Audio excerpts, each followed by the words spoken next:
Ladies and gentlemen, good morning. Welcome back. I'm going to open right up with this. Today's episode is not a feel-good episode. This is a heavy topic. It's a dark topic, and it's real. It is more pervasive than I think a lot of people would care to even imagine. We're going to be talking about abuse, specifically sexual abuse of a young man. But having said that, what Seth, my guest today is Seth Gehle, what he has been able to do with that and how he has been able to shape his life through what happened to him, I think is an incredible thing. So like I said, the guest today is Seth Gehle. He wrote this book, Strength Beyond the Shadows. Now, Seth himself is 82nd Airborne combat vet, worked in the construction business, an ultramarathon runner. He's an author, obviously, speaker now, BJJ practitioner. Amazing things. I am not even going to attempt to describe what he has lived through, because he gets into it in a level of detail that might make some listeners uncomfortable. My recommendation to you is to stay the course, to listen, to learn. And I honestly think that in somebody telling a story like this, there are warning signs for those of us out there who would step in if they could figure out a way to stop this from happening. Whether it's just a conversation, asking somebody the right question, recognizing the warning signs, whether they're physical, emotional, psychological. I think it's possible. I don't think it's possible that we could stop it, but I think there are ways that people who are paying attention to this type of predation can step in and do something. So that's what we're going to get into on today's episode. If you follow the podcast, you know that I work with some advertisers. Please stay with me for the next 60 to 90 seconds. And let me pay the bills so I can continue to bring you this podcast for free. Let's dive into today's sponsor. Ladies and gentlemen, today's sponsor is Montana Knife Company. Now, I've hosted their founder twice, Josh Smith, the youngest master bladesmith in the U.S., right? Overachiever. What an asshole. They are just down the road from where I'm sitting right now. I think it's, I don't know, call it 110 miles. I know it's more than 90, but I think it's less than 120. Frenchtown, Montana, and they're actually moving and building a massive facility on the western edge of Missoula. Their knives are made in America. Obviously, Montana Knife Company, the roots of the business, the roots of the founder are here in Montana, but this is a national, and I'd say at this point, a global brand. I love these knives. Check this thing out. This is the Mini Speed Goat. This thing sits in the office. It is my absolute go-to. I have one in my fanny pack. This is one of their tactical versions along the GOAT series as well. That thing is amazing. But they offer more than these two knives. So I'm going to go over real fast for those of you watching on video. We're going to take a look at their website. They have the MagnaCut SpeedGut 2.0. They have a skinning-specific knife. Not that you couldn't use it for other things, but that's its design. They have some apparel. They have this lighter. Look at all these knives. Now, you'll notice that a lot of these, they are saying out of stock or coming soon. Holy cow, they have way more apparel than I actually thought here. The list of all of their blades, it's pretty expansive what they actually have to offer. Man, what a missed opportunity too. I just bought one of their technical jackets. Really cool outer layer that said Montana Knife Company on it. Missed opportunity to not be doing an ad read for them while wearing that thing. American-made knives. This company's badass. I know quite a few people who actually work for this organization. He's hiring people, as many as he can, as he continues to expand. He's bringing more jobs to the, I'll call it the greater Missoula area now, because Frenchtown is on the western side of that. Go to montanaknifecompany.com and check out what they have to offer. What I'm going to tell you is this. It's hard to get one of their knives. Supply is not keeping up with demand, which is a great thing for his business. I know that they are ordering and trying to keep up with that, but they order steel like a year to 2 years ahead of time. So it is what it is. If you can get one, absolutely get one. My ask to you would be is this, and I actually did this when I bought the jacket. At the end of that, in their purchasing portal, they're going to ask you, how did you find out about Montana Knife Company? Do me a favor and put down Andy Stumford Cleared Hot. That's what I did. I said that I brought myself to their website. Call that strategery. MontanaKnifeCompany.com. Let's get back to the show. Okay, got the red smoke. Gun run, north and south, west of the smoke, west of the smoke. Okay, copy, west of the smoke. I'm looking at danger close now. Come on with it, baby, give it to me, I need it. You're cleared hot. Copy, cleared hot. Yeah, there you go. I have no nails. I have a bad habit of biting them, so I was trying to let them grow back. And then I went to jiu-jitsu, and I didn't want to be that guy. Yeah. Yeah, it's a tough balance. I used to bite my nails pretty badly as well, and then to stop that, you have to let them grow out. But if you let them grow out, your training partners don't like you very much on the mats. Yeah. I actually have come home looking as if I had been attacked by a cat, Yeah. and I didn't feel it in the moment. But I tell you what, when I hopped in the shower, Yeah. it was, I'm not a religious man, but it was probably as close to a religious experience as I've ever had. Like, wah! Yeah. I also had that when the gym got the new mats. They had the rough tatami finish, and I didn't feel it at the time, and it had abraded almost all of the skin on my face. That was a fun one to hop under the shower head. Yeah. So, I get a lot of that in my face just from, I'm a pressure passer. And so all I do is just like head constantly. And so I just get a lot of the gi rubbing on the face. how long have you been training? 2 years now. Sweet. So blue belt? Yeah. The old blue belch. Yeah. Yeah. Yeah. Did you find it came with any magical powers? Jiu-jitsu? No, the blue belt. No. Fuck no. No. I was promoted way too soon. Did you have a wrestling background or a grappling? Yeah. I mean, that's what's going to happen, man. I know, It's but real. well, the thing everybody says that. It's funny you say that because as soon as I start rolling with somebody, they're like, "Oh, you're a wrestler, aren't you?" I'm like, "Yeah," and then they're no, just. but that's a good thing. I know. Yeah. I know, but here's the thing: is I was a fucking dog shit wrestler. Doesn't matter. I see that. So here's the thing, and this is from somebody who never wrestled.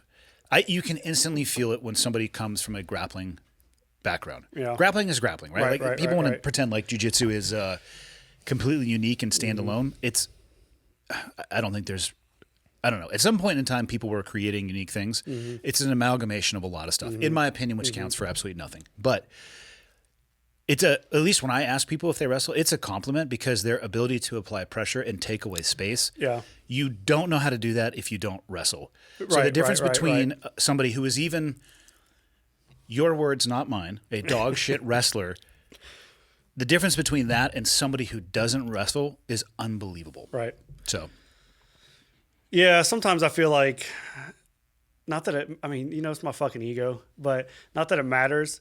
But like when you get that little win, and maybe in practice or in competition, it's like, oh, he was a wrestler, and it's like, So what? motherfucker, I fucking won because I trained, you fucking asshole. So well, wrestling will work up into a certain, in my experience, up into a certain belt or knowledge level. Yeah. And then it will still be effective. It will be less effective. yeah, Let me ask you this. Is your top game better than your bottom game? certainly.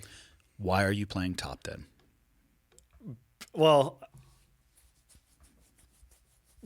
so a couple reasons. Sometimes Because you can win. That's the reason. Well, no, the main reason, because I go back and forth on this because I'm like, oh, so I pull guard. Yeah. I'll play guard against somebody that I can effectively play guard against. Where I'm like learning, but like when I go against these we have a lot of black belts in our gym, and I love rolling with them because they just fuck me down. And if I play guard against them, I mean, first off, my guard is fucking heroic. It's so fucking bad. It's not even funny. Well, a really good way to keep it that way is to not practice it. I know, but so let me answer your question. I played top because I was trying to learn a bunch of shit at one time, and now all I do is the same shit until I get it down. And once I get that down, then I'll start fucking around with other shit. Like over under passing is like my thing, and so that's all I do, and I'll just do it over and over and over again, no matter how many times I get stuffed or whatever.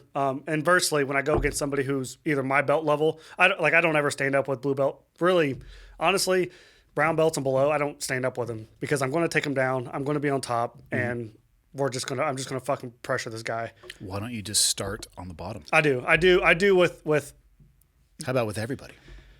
because the black belt being on the bottom of them, it's not fucking fun. It's not supposed to be fun, but that's where you learn. My guard it goes from open guard to bottom mount. Like that's Fuck yeah. yeah, that's like, and people are like, oh yeah, Do you know how you fix that? play guard. Yeah. Yeah.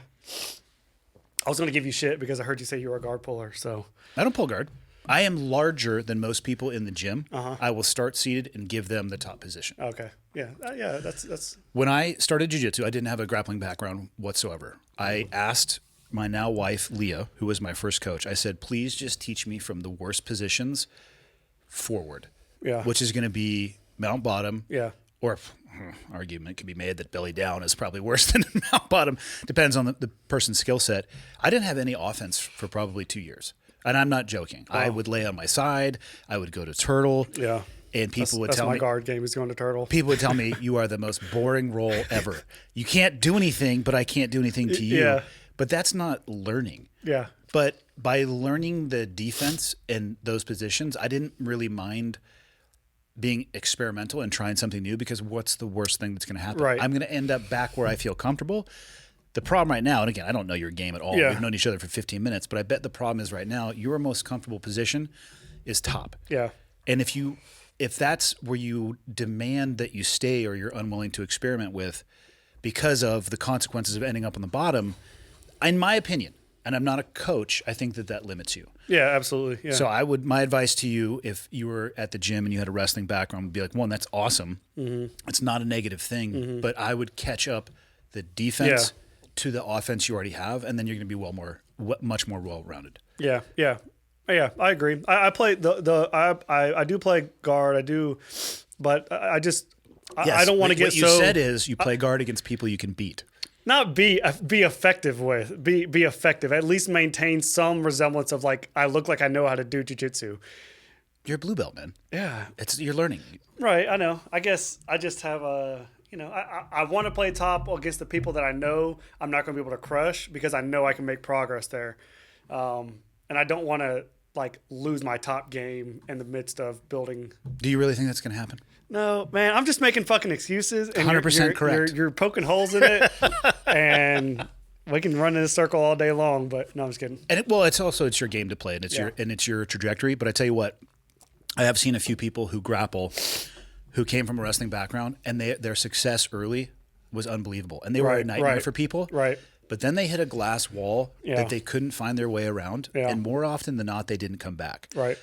Then there's the other side of that. Some people, we have an electrician friend, Michael, that I will use as an example of this, who completely embraced the fact that his top game far exceeded his defensive game and committed to it. The dude is a nightmare, not because he was a wrestler, because he's really good at jiu-jitsu and he's a blue belt. So the experience you have, whether you were a shitty wrestler or a really good one, it's not going to fail you, and it's not going to go anywhere. Yeah, yeah. It just sucks to lose, man. I get it. Yeah. That is. I was having this conversation. A buddy of mine. One of the things I dislike about people talking about jiu-jitsu is they say, "Well, the white belt's the hardest one to get," and it's not. Right. It might be the most or the largest mental hurdle you have to cross to try something new. Yeah. But anybody who thinks you throw a white belt on and then it's easy after that, no, you're setting yourself up for failure. Right. It's hard. Right. And it gets harder. Right. And I haven't found a belt yet where it gets easier.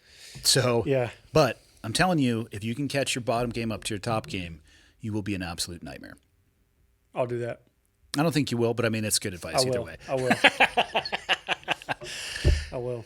How's it feel to be an author, man? Published author. 10 years ago, if I'd have asked you to write down 100 things on a piece of paper, do you think author would have been one? Yep. Okay. Yep. I've always known I was going to write a book. Okay. I've always known I was going to tell my story, right? So, I mean, there's a specific day, there's two moments in my life where I knew I would do what I'm doing now. And one of them I was 10 years old. One of them I was about 12, 13 years old. When I was 10 years old, there was a specific day I'd come home and there was some shit going on. And I knew that I would write a book one day. That was the day I was like, I'm going to write a book. I'm going to tell my story. At 10 years old, you were talking to yourself like that? Yeah, 100%. Yeah. That's awesome. I remember, and I was talking about this with actually Nick the other day, was I didn't have role models in my life. I had examples of what I didn't want to be.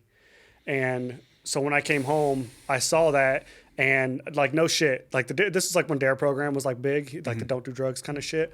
And really what happened was I came home, I was going upstairs, I turned to my right, and in the living room, my mom was at least with my older sister. I don't remember if my younger sister was in there, but my older sister wouldn't have been older than 11. And she's in there with maybe 5, 6, 7, 8 guys, and they're all passing a blunt around the living room smoking weed. And when I saw that, I was like, okay, this is not going to be me. Like I will not take that path in life. I thought I would be an Ohio State running back. That did not pan out. But nonetheless, I remember going in my room and just being like one of these days I'm going to tell this fucking story and I'm going to change the world. Like I just had this like deep like belief in my bones that I was going to do something impressive. And I know that sounds maybe hokey, but like that's really how I felt. A few years later, I came across a YouTube video of Eric Thomas. He's a motivational speaker, and one of his, if not the most famous speech he's ever given, he's like number one in the world right now. One of the most famous speeches he's ever given was when you want to succeed as bad as you want to breathe, then you'll be successful. And he talks about he had met this guru, and this guru was like, you know, if you want to be successful, meet me on the beach. And so he meets him out there on the beach at 4 a.m. He takes him out in the water and he holds him underwater, you know, and he begins to tell him like, what are we doing out here? Like I'm swimming. Like I want to be successful. I want to be a millionaire. And that's when the guy tells him, you know, he's like, when you want to succeed as bad as you want to breathe, that's when you'll be successful. And he goes into this, like the way he tells the story is just fucking epic. And I remember being there like 13 years old because then Eric goes Watching YouTube. Oh yeah. How old are you? 30. Okay. So do you remember life before the internet? A little bit. Okay. Yeah. So I usually would say that I am probably the last generation that I distinctly remember life before the internet. Yeah. And after. Your age group, like my children, my oldest is 21, has no recollection of life before devices like that. You're right. Your age group is likely the last one that has a hazy recollection Yeah. of pre-end of the world anxiety rectangle that follows us everywhere. Right. Right. Yeah. The one that's vibrating in my, well, anyways. What was the guy's name? Eric Thomas. Will you pull up his YouTube channel, Michael? I just want to see what it looks like. Dude. I want to see what this guy looks like. He is fucking electric. Do you remember how you found him? I don't. I have no idea. It just, I mean, I might have been watching sport highlights. Probably just, it was a suggestion or something like that. Yeah, in your you know, feed. because he does a lot of speaking for sports and things. Okay. And if you watch the video, like you're like, oh god damn, like you're ready to run through a damn wall. And so I just want to see what this guy looks like. Yeah, and he's from Detroit, Michigan. Yeah. God, this computer does weird stuff. If you a lot of people don't recognize the name, but once you hear him, you're like, oh, I know this speech. I've seen this. I've heard this. But he's fucking incredible, man. And I've seen PhD, critically acclaimed author, world-renowned. Hit the more button if you would, Michael, up a little bit. PhD is a critically acclaimed author, world-renowned speaker, educator, and pastor. E.T., as he is better known, has taken the world by storm with his creative style and high-energy messages. So there's booking, contact information. Okay, cool. All right. I can't say I've ever heard of the guy, and that's why I wanted Michael to pull him up. And how long has he been at this, do you think? Well, that was... I mean, that's 18 years ago. Yeah, so probably as long as I've been alive. Close to it. Cool. All right. Yeah. I know he was like relatively new when that happened. And one of the things he talks about, like, I don't know if it's in that speech or a different one, but he started talking about his life and how he was homeless. He didn't have a father, and like he had all of these things that were against him, and but he wanted to be successful, and like he wasn't gonna let anything stop him. And so I when I saw him do that, I was like, oh, like this guy fucking gets it. And then I was like, I'm going to be a motivational speaker one day. Like I'm going to travel, I'm going to speak, I'm going to share my story, and I'm going to change the fucking world. And sure as shit, 30 years later, you know, 2024 is the best year of my life. Wrote a fucking book. I have been all over the country sharing my story, speaking. Has it increased since your book came out? Well, actually, didn't this just come out? It just published December 2nd. We'll give it a little bit more time to seep. Yeah. I'll ask you in a year from now. Yeah. My suspicion is, and I've seen this a lot in people in the public speaking ecosystem. Yeah. For whatever reason, good book, bad book, it is something, it's an additional draw. And from Right. the people that I've talked to, the addition of a book will can and most often does increase your awareness and therefore your chance to get in front of people and tell your message. To me, it's a tool. Like it's funny. I talked to Nick Lavery. Did you know his Boston accent is fake? Yeah. Fully aware. He puts so much effort into pretending like he's from the East Coast. Right. He's from Florida. Right. I don't know if any of that's true, but I enjoy he's also an absolute tank. Well, he was also only 5'8", and then he got the extension. bionic leg. Like Right, anybody right. would be 6'4" if you get your leg blown off. And in addition to that, if you didn't have to fucking like if I only had one leg, I would be significantly bigger everywhere else. Like my muscle mass would just, We were in Iowa, and he was the keynote speaker at a speech, and I had never heard him speak publicly. And he was talking about getting shot in the face by an AK, and I am sitting there listening and just thinking to myself, I am such a bitch. Yeah. The getting shot by the AK in the face was just the preamble to all the other stuff that happened to him. And I literally left that speech. I mean, I would give him a big hug, and I gave him a New York Yankees baseball hat because Yeah. why not? Twist the knife when you get the opportunity. Yeah. And just left thinking, man, we walk among just absolute legends. Right. Just legends. Dude, I give him so much freaking credit, man. I'm not qualified to serve him breakfast. I mean, he is on a different level, man. Yeah, I did want to talk a little shit about him, and we got that out of the way. But I really, dude, he is fucking incredible, and I say that because, so when I started writing the book, like the end of 2023. That's what was your process? How'd you do it? Self-published, but No, I mean, did you do, and I ask this of anybody who writes just out of curiosity, Yeah. did you set a word goal for yourself? Did you write only when you were inspired? If you were inspired, would you write as much as you want? I'm just curious your process. yeah, good question. So it's kind of funny. I started writing it because I had won this like national award in construction, and so then when I won that award, I was What like, type of construction? residential. Okay. Yeah. Like building. Yeah. Yep. I was the chairman award for the National Association of Home Builders, which is their like biggest award or whatever. Went out to Vegas, got that shit. And when I got that, I was like, okay, I think it's time to write the book now. And so, because it's just, everybody goes through bullshit in life, but like the homeless guy underneath the bridge, he probably has some great advice of what to do or what not to do in life, but unfortunately, he's not living a very inspiring life. Therefore, people don't go to him for advice.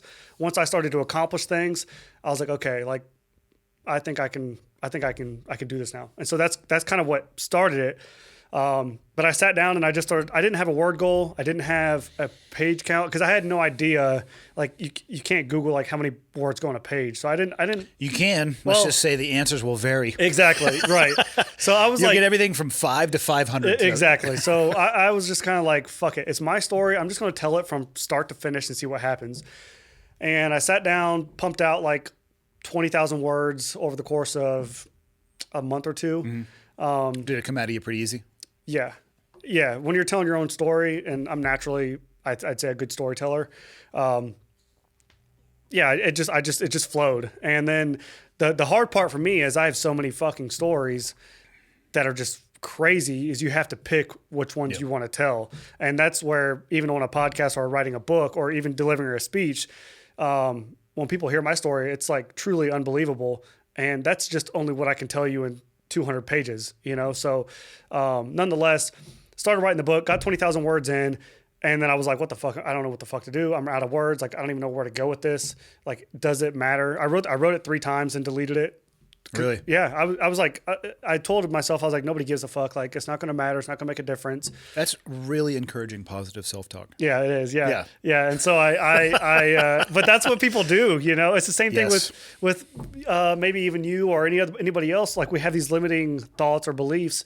And so that's just what I'm like, yeah, nobody gives a fuck about my story. And truth be told, nobody really does. But here's where I've landed on that.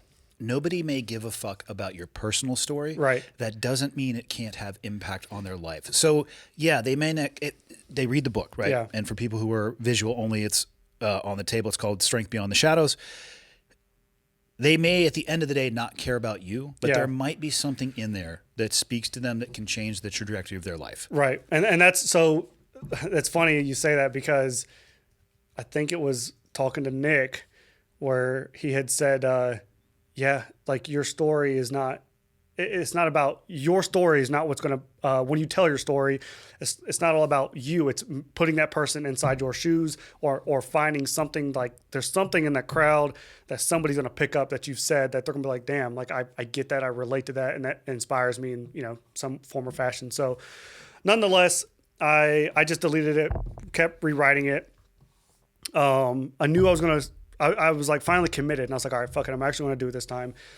Wrote it the third time, got 20,000 words in, and started looking around, like, how do I publish a book? And unfortunately, when you Google that, there's like nothing but scams and bullshit. And it's the same thing as when you Google how many words to a page. Yeah. You're going to get, and the worst part is then you click on one of those links and you're just down the rabbit hole even deeper. Dude, and that's what I was. I almost bit on like 6 of them because I'm like borderline retarded. So like fucking, I'm on these fucking things, and they're like, yeah, we'll help you get on Amazon, publishing this, and it's this much money, and you get these many sales, and guaranteed this and that. And I'm like, how the fuck are you guaranteeing any of this shit? Yeah. Like, it don't make any sense. So I ended up finding this lady. This is a great story for anybody who wants to write a book. She's like, yeah, we can do this one of two ways. You know, I can either ghostwrite it for you, or I can edit it and do all the proofreading and all that. And I said, well, I can't come up with anything else. Well, how's the ghostwriting work? And I'm not a literary genius, so like I don't even know how to fucking write. So like, why don't you just take this for me? And so she's like, okay. She takes the first ghostwriting bite, and it was total dog shit. And because she's trying to write in my voice, you know. We should add to this. So I'm going to read the subtext on this because we'll get into it. Yeah. Your book is about something pretty particular. Yep. And when I hear you say her first swing at ghostwriting sucked, allow me to read the subtext. Overcoming a childhood of trauma, neglect, and sexual abuse. I don't know how you could write that without experiencing it. Yes. Agreed. So she tried to eat a whale front to back in one bite.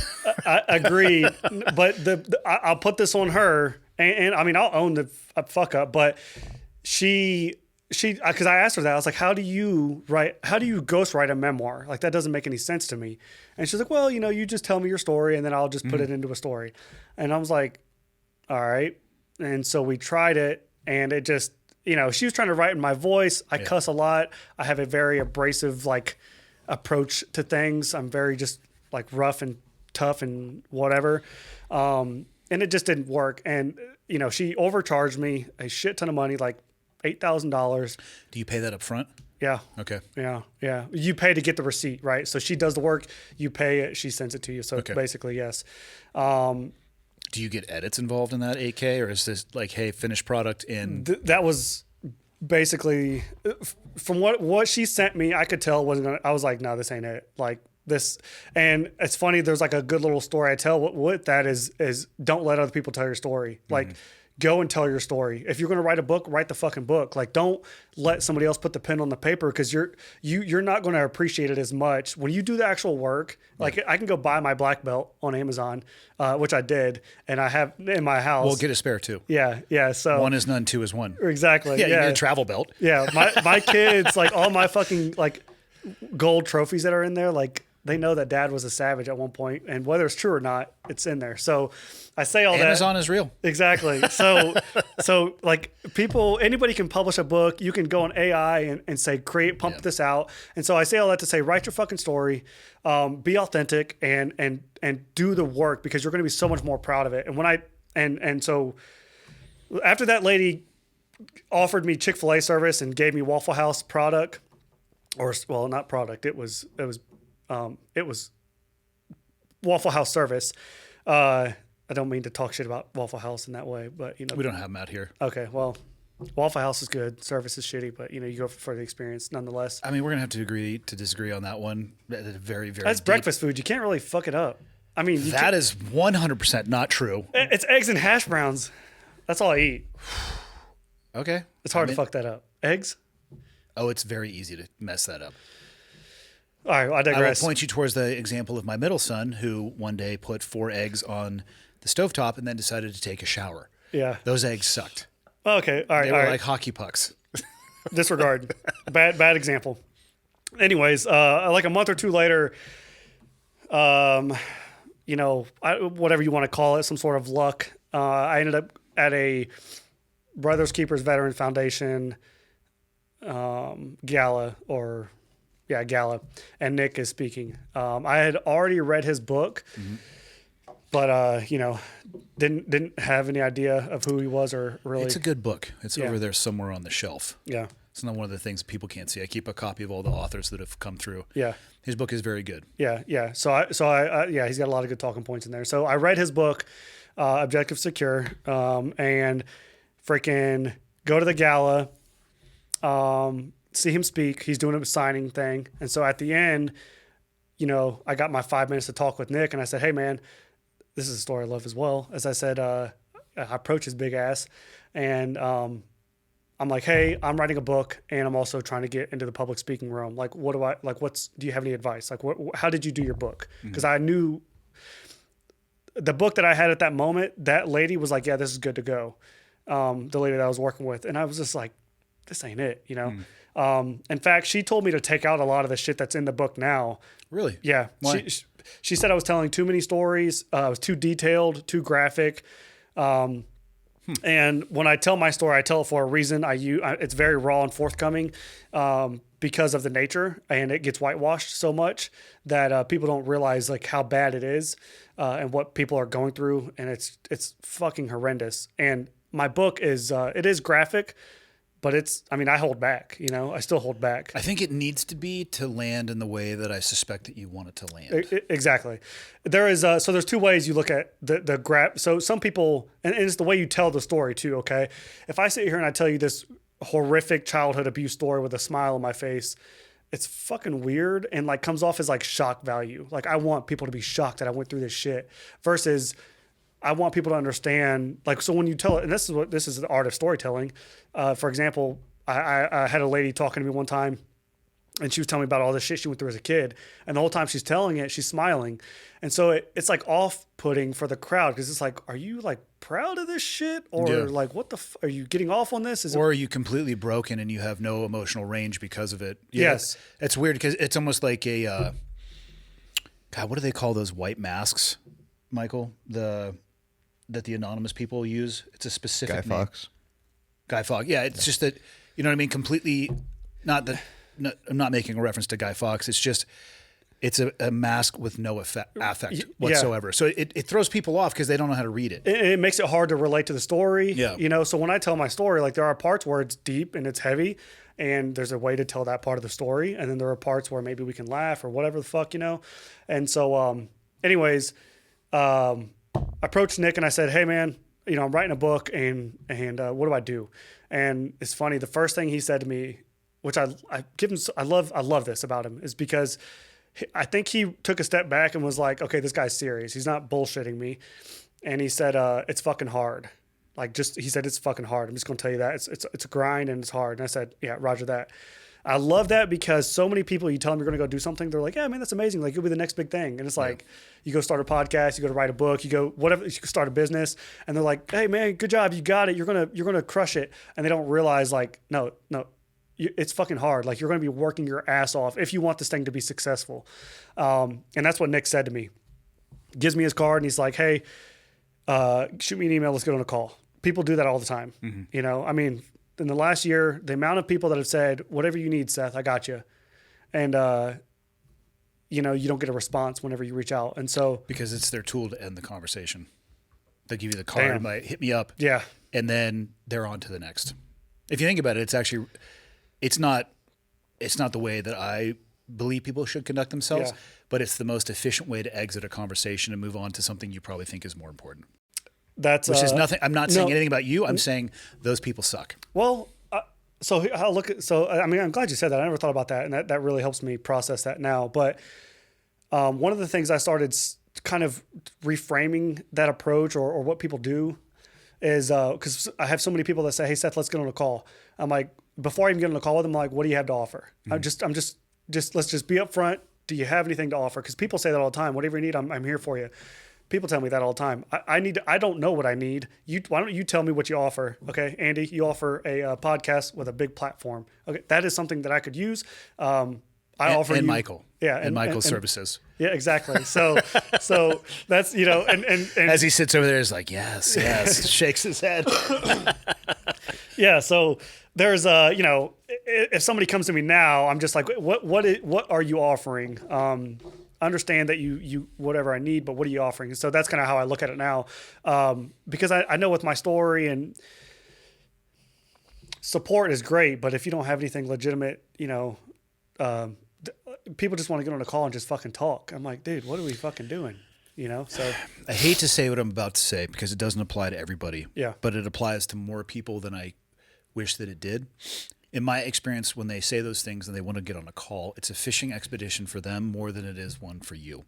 They are trying to not figure out what they have to offer you. They are trying to figure out what they can get from you. in a bad way, you think, or selfishly, or mutually beneficial?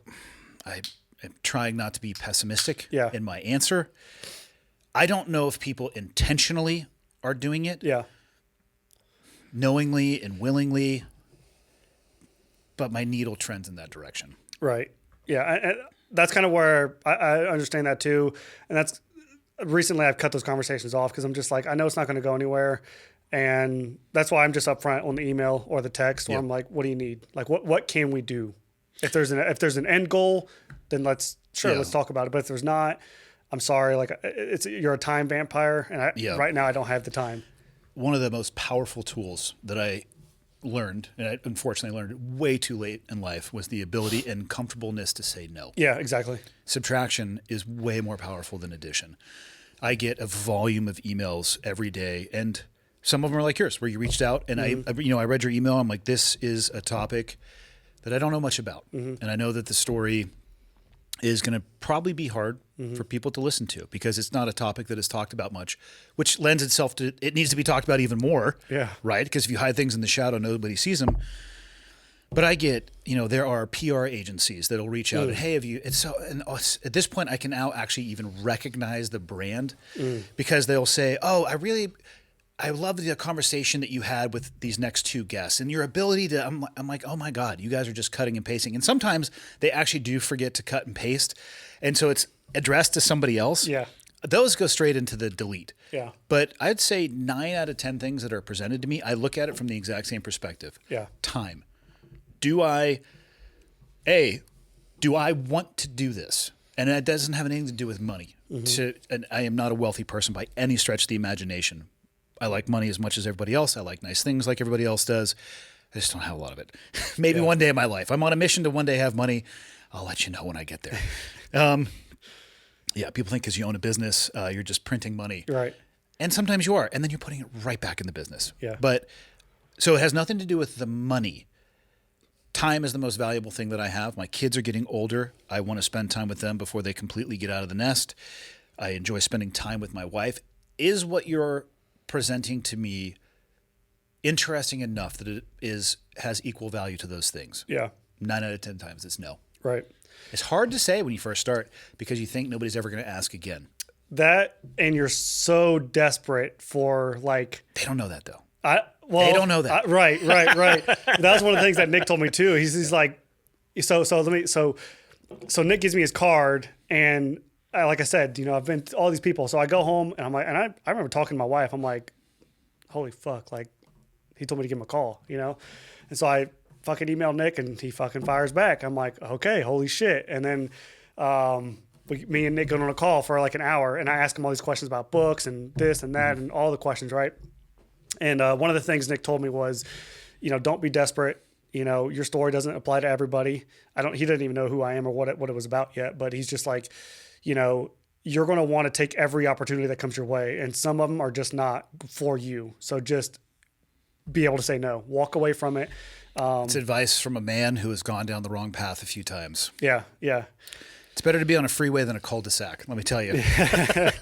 Yeah. You get farther down the road. Yeah. So, and talking to Nick, I just started playing follow the leader. I literally went back, looked at his shit from 2-3 years ago and just everything he's doing, I just started plugging away. And it's just I just had a call with a buddy last week who was asking me all the same questions that I was asking Nick. And it felt so good to be in that position to be like, oh, let me fucking tell you what you need to do. And it's going to be fucking hard. It's not like this, like fucking candy canes and fucking gumdrops everywhere. So, but it's awesome. And my buddy actually said something really powerful and profound. I was like, I'm going to steal this. I'm not going to give you any credit for it, but I loved it. Was, he's like, everybody's quitting when shit gets hard. And like when it gets hard, like, that's the reason you fucking quit? Like, are you serious? Like it just got hard. And so you just gave up. It's like, if it's hard, like you're likely in the exact position that you need to be in, or that you should be in, to make progress, you know? And I was like, bro, that was incredible. And yeah, if it's difficult, you're probably mining the right dirt. exactly. Yeah. You know, so that was how I got, Nick used a consulting company essentially to help him with his book. And that's what I used. I reached out to those people, and that was February of last year. I only had 20,000 words at the time. And I knew I needed to have a final manuscript to send to them. And so I sat down and over the course of 3 days, pumped out 40,000 more words. Was that what you landed at, about 60,000? 60,000-ish, yeah. What that net, 200 pages you said? 225 with everything in there, acknowledgments and all that. But the full story is 200. But yeah, so long story short, started my book, pumped out 20,000 words. And then a month later, I sat down and over the course of 3 days, knocked out 60,000 words or 40,000 words. And that was easy because it's a memoir. I'm just telling my story. If you're writing some developmental, Jocko type shit, where there's some maybe brain power involved in that. Yeah, you might need a little bit of framework and things like that. But, when you're writing a book, just get it on paper first and sort out all the details and the bullshit on the back end. And that's where so many people, what do they call it? Analysis paralysis, where they're, got chapters and this and that. And then they're like, fuck it, I give up, versus just get it on the fucking paper and then go from there. And that's what I did. So, I met with that company in February. They told me I'd be lucky to get it done in 2024. And I was like, all right, let's go, baby. And so it just takes a while. You got to, if it's anything like my experience, they got to do a grammar pass, an editing pass. They got to design it, get it timed somewhere to be printed. I mean, there's a lot that goes into it. You don't hit send on an email and your book comes out the next day. Right. And I did, because I'm so I'm so crazy. They would, I'm like, what do you mean it's going to, because they're like, well, when we do our first edits, it'll come back to you and it'll take 2 weeks. And so I'm like, well, it also has to physically be printed. Yeah. And, they would send me back my book and they'd say, hey, go over these edits, read it all through and let us know what you think. And so they would say, get it back to us within 2 weeks. I'd return it in 2 days. Cause I would just stay up until 3 o'clock in the morning, just because I had already invested so much money into it last year that I did not want it to carry into this year. I wanted to be, benefiting off of the book instead of continuing. And I wanted to push it. I wanted to push the date. I wanted to, I didn't want to be dragging it down the road, know? And so, that book that I had when I met Nick, which I thought was a fucking great book, even though I knew there was something not right about it, compared to what I have now, the first draft versus the final, it's oh my God, that book was dog shit. And now what I have, I'm actually very proud of. And my favorite compliments, I love when somebody tells me that my story has changed their life or it's helped them and all those things. Those are incredible comments. I get those all the time. But when somebody tells me this is very well written, I'm like, yeah. If you read it now, are there still some small changes that you would like to make along the way? Yes. So I have a book that's coming out in January of 2026. And it's with the person writing the foreword right now, and I'm getting the blurbs and finishing it up. And it sucks because every time that I go back through it, I've read through it so many times. Yeah. And I've handed it off to the publisher, and they asked me to make changes to 2 chapters, which was super frustrating when I got that feedback because I was like, this book, I don't know if you guys know this, I'm a pretty big deal. This is the next great American novel. And the guy was like, hey, these 2 chapters are good, but you should change them. I'm like, you should go fuck yourself. And, I didn't say that, obviously, because they're actually professionals. Right. So I worked really hard on those 2 chapters, but every single time I sit in front of it, as I'm reading it through, I'm like, maybe I should put I don't think it'll ever get to that place where I could go from top to tail and it's just not going to be able to be changed. Which sucks because you'll spend the rest of your life looking at it. Yep. And dude, that dude, I was literally a fucking week away from publishing my book, and I was like, hold on. I was about to reach out and be like, wait, pause. I want to change a couple things. At some point you got to put it in the oven, man. Yeah, exactly. Yeah. Exactly. Let the motherfucker cook, dude. It's not going to be perfect. There's going to be stories that you put in and that you leave out, and different examples here and there. And, my final that's draft why you write a second book. My final draft is due mid-Feb. Yeah. And I'm almost done. I'm literally at this point, is it taking the small stuff out? Sure. and waiting for the forward and the blurbs for the people that I asked for. But yeah, it's going to be tough when you got to put that thing in the oven and just let it go, because I know there will always be something I would want to add or change. Yeah. I have the same thing. There's different lessons. I've learned so much over this last year in regards to trauma and things like that, that I wish I would have known 12 months ago, where I could have put it. And there's family members that have reached out to me. There's people that have reached out to me about my book, about certain details of it. And they're like, hey, did you know this happened? And I'm like, are you fucking serious? Like you said, book 2. Yeah. So, yeah, man, well, let's get into it, sure. man.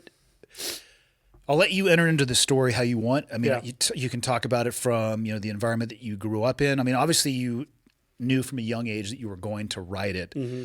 At some point in time, we got to dig into the why. The what is sitting right here in front of us. Mm-hmm. I'll let you enter into the story however you want, man. Yeah. So a couple things before I get into the story. One, for the people that are listening, I hate the word triggered, but because it can whatever. But if you are somebody who's listens and you do get triggered or you do get emotional or whatever, this may be, what's the word? Controversial, but I would encourage you to sit through it and sit in it. I was just going to say the thought of being triggered when Mm-hmm. we all have buttons, right? Metaphorical buttons, things that can push our buttons. I'm of the belief if something pushes your buttons, though, that means you should spend some more time figuring out why. Yeah. Every condition, it seems, from humanity has now been reduced to something that has to either be medicated or avoided. Yeah. I get triggered by that, so I'm not gonna confront that. How do you have? It's the same thing, right? If it's difficult, you're probably mining the correct dirt. I would really like to see a shift from that triggers me and therefore I avoid to that. And I'm not saying everybody is like this, but there is a large cohort of people that are like this. That changes it to I feel triggered by this. And I'm going to figure out why. Yeah. Because I think you can work your way through that minefield and not end up like Nick, pun intended. You know what I mean? Because he's missing a leg, for those of you who don't know who we're talking about. Not from a landmine, though. So, dude, there's so much to that right there that I could talk about. And it's so frustrating because when I do deliver my speech or my story in an audience, there are so many people that don't want to hear it or they don't think my story is good to tell. I've been turned down many times for a lot of really stupid fucking reasons. And one of them is because we don't appreciate the way you talk or the way you tell your story or the details or this or that, right? Because it's triggering. We don't want our audience to be upset. You can go back to Nick's advice on that one. It's not the story for everybody, right? Yes, but my argument to those people is like, let these these people need to hear this because they need to know that somebody else has gone through it, somebody else got through it, and they've done some cool shit with their life. But not only that, the only reason I'm able to tell my story the way that I am is because I have been quote unquote triggered by listening to somebody else's story. There's two people I'll give credit to as far as storytelling goes. And the way they tell their story and the way they explain trauma and the way they explain, like, just like you said, like that pisses me off or that hurts me. Like, let me go into that water. Let me figure out what's in there and why this is so painful. Why can't I talk about this? One of them was Tom Satterley. He's a Delta Force guy. Yeah. So when he was on Sean Ryan's show, he talks about the Battle of Mogadishu for like the last time in full detail, right? Me and Tom have nothing in common other than the fact that You're both in the Army. Yeah, I was in the Army and he was. You're both dudes. I mean, we could go on. You guys have hair, right? You wear shirts and pants. Yes. Okay. You have plenty in common. We have. You guys might be defined by your similarities more than your differences. Okay, Andy. Yeah. Thank you. Sit on that one for a bit. Yeah. Thank you for that. I get what you're saying. Yeah. No. So when I listen to Tom tell a story. He starts off the podcast with explaining trauma and how when he got back from war, his whole family was walking on eggshells and, the dishes weren't done and the laundry wasn't done and the house wasn't clean and the kids were doing this and the wife was doing this and he's like going fucking crazy and everybody else is crazy because, God forbid I like fucking, I don't know, move something the wrong way. And I was listening to that shit and I was like, I was at work getting emotional because I was like, oh my God, dude, like this is exactly who I am right now. And in my own personal life with my. Just constantly on edge. putting everybody else on edge because you don't know what I've been through.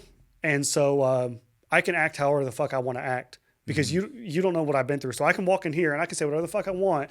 And if you try to press me, all I got to say is you don't know what I've been through. And then because of the cancel culture, if you try to say, no, Seth, if you try to hold me accountable, the people that are watching, they'll jump in the comments and they'll say, no, hey, Andy, don't ask him that question. Why would you ask him that? That's bullshit. Versus, no, man, like, let's fucking figure this out. Like, why are you hurting? Like, why are you acting like that? Why are you doing that to the people in your life? And that's, so Tom's talking about a lot of this and trauma and then like the secondhand effects of it, second order effects of it with your family and your friends.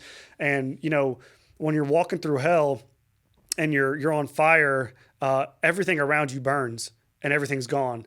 Right. And when you put out the fire, like, everything's gone. So like, don't be that person going around life like that. So hearing Tom talk about his story and tell his story in detail and the very vulnerable sides of his marriage and how he treated his family, that really helped me. And I've reached out to him and told him that, which he did respond. And so thank you to that. Secondly, you know, it was end of 2023. I saw a story, Clark Fredericks. So he was on Soft Red Underbelly. Never seen the channel before. Pops up on like a reel or some shit. And it's this guy sitting. Dude, YouTube has had a pretty big impact in your life. It's fucking crazy. It's one of the beauties of our interconnected world.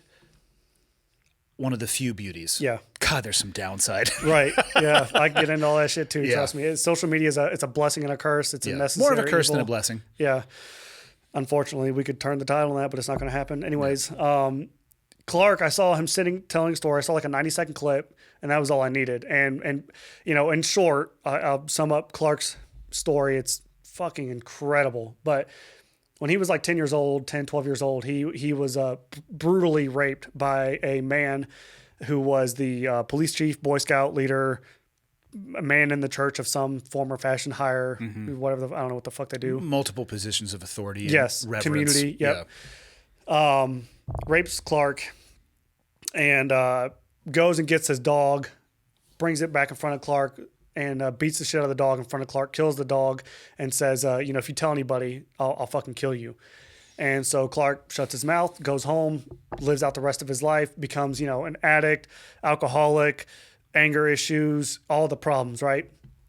About 30 years later, Clark is at a deli up in New Jersey, where he's from, Stillwater, New Jersey.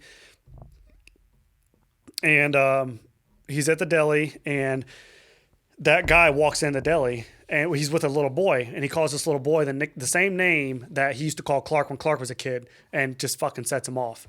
About 3 days later, Clark and his business partner, he worked, I think, at a tire shop or some shit. They're at a bar, they're drunk, and they just had a bad business deal.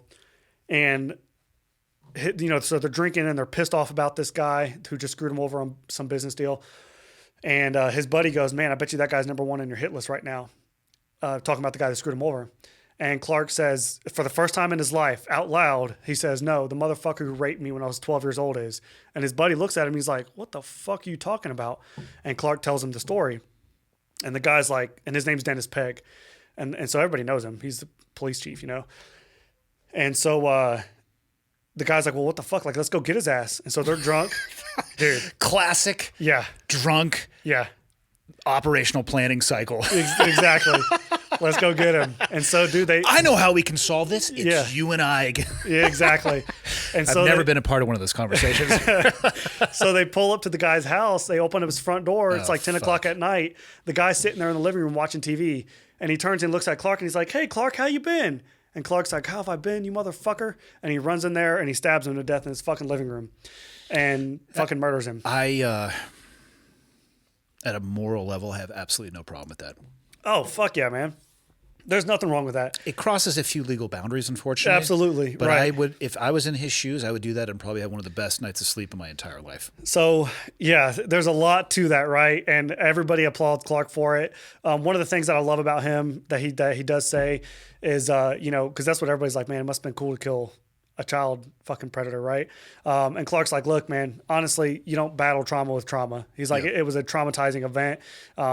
He tells the story, you know, before he cut his throat. He says, you know, how's it feel fucking little boys? And he cuts his fucking throat. There's an argument for you don't fight trauma with trauma, but I tell you what, and I'm not an expert in these people, but I'm going to call them predators. The rate of recidivism, even when they go through treatment and therapy in prison, is shockingly high. It's the same as people who... What the hell does recidivism mean? Repeat behavior. Okay. Meaning they Right. go and they try to... They're not rehabilitated. No, they will pick right back up where they left off. Yep. And I'm going to be very clear about this. Like, I didn't do shit in my military career. I was surrounded by amazing people. Mm-hmm.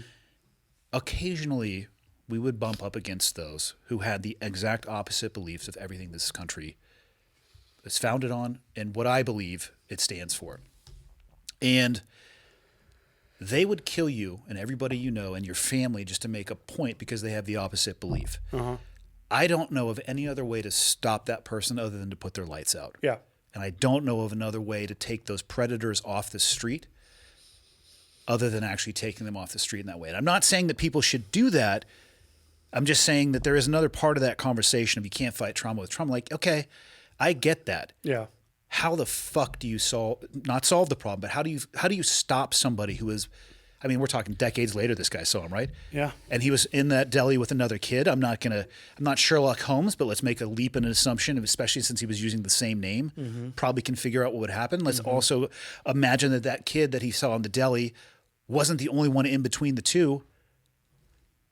So, I mean, yeah, it's fucked up, man. And, I'll finish up his part of the story. He goes home, goes to sleep, wakes up. Next day, state police are outside of his house, and he goes to jail. There's a whole bunch of inner works that happen. That's really... How did they solve it so quickly? That's a quick turnaround time. Right. Like CSI, the TV show, just so people know, is largely made up. They have all those tools, but they don't work overnight like that. I know that's what's crazy. I can't remember. There's something they put the pieces there together pretty well. Yeah, I think he calls his mom or maybe, I mean, Dennis Pegg was a very known person. I'm going to say that the guy decided to take his own driver's license out and put it on the table. That's how I think they caught him. Maybe, I can't, Clark does tell this part where how they found him so quickly. Nonetheless, it's kind of funny. He puts on his state police shirt and walks out because he thinks that if he wears his state police shirt, they're going to fucking give him some leniency. And so maybe they'll give him one click less on the cuffs. Yeah. So he goes to jail and he's fucking pissed, because he just got arrested. He did just murder somebody. Right. And that's the difference between, I don't have a moral issue with that, but there are legal boundaries. Exactly. So he's mad as fuck and he's in the prison and he's like, you motherfuckers are arresting me and this guy was this and that and this. And lo and behold, it comes out the next day or two, there's rallies where they're free Clark. And Clark's like, what the fuck? Come to find out, Dennis Pegg had been doing this for 30 plus years. I mean, and that probably was the breach in the dam where it started coming out. There was no victims ever. Nobody would ever report him. Nobody would ever say anything.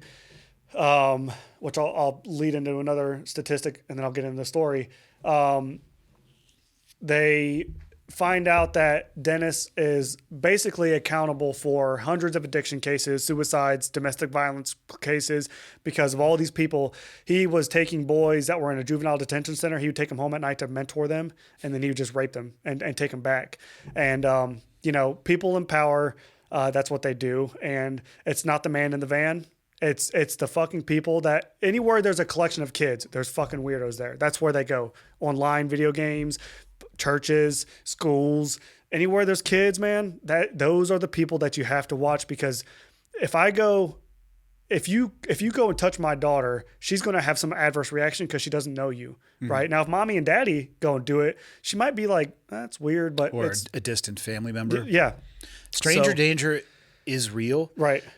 But the positioning where 99.9% of the danger comes from stranger danger, I think is one of the biggest missteps that was made along the way. Yeah. Because I'm not an expert in the stats, but I've talked to enough people now that it almost always comes from somebody in your social circle or familial circle. Yeah. So to speak on that, statistically speaking, it's roughly, and people are always going to bitch about statistics, but the point of it is it's fucking rampant. Okay.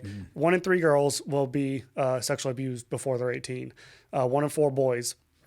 1 in 10 will report So for every one, there's 9 others that haven't said anything their entire lives. The average age of reporting is 53 years old. Really? Yeah. So most people live their entire lives without telling a soul. And I've given so many speeches where men that are 40, 50, 60 years old come up to me and they're crying because they've lived their whole life in pain and suffering, embarrassment and resentment because they never told anybody what happened to them. And they're a man. I mean, look at, I tell my story all the time, like, look at me. I'm a fucking combat veteran, bearded, big guy, husband, father, freaking doing all this cool shit. Like, there's no way in hell this guy has gone through that, And so a lot of these guys are carrying weight, and women too, but a lot of people are carrying weight that we just don't see, and because they don't report it. And it's the effects of childhood trauma, neglect, and abuse. It's the leading public health cost in America. Over $14 trillion a year is being spent treating the effects of like mental health diagnoses, ADD, ADHD, which the symptoms of ADD and ADHD are so closely tied to PTSD responses that that's why we have an overdiagnosis of those things. You see a child that's can't pay attention. Why can't he pay attention? So there leads to another whole thing of like not what's wrong with this kid, but what's happening to this kid. What's happening to this person? The reason why they're acting a certain way. What happened to them that makes them act a way, or what didn't happen for them? Were they not loved? Were they not treated? Because even just neglect is just as detrimental as abuse and trauma. Okay, so it's the leading public health cost. Treating all of that, when you put all of the reason why people are getting all these treatments, and now you can lump in the sex changes that they're performing on kids. You can lump that right in there too. We have to change that term.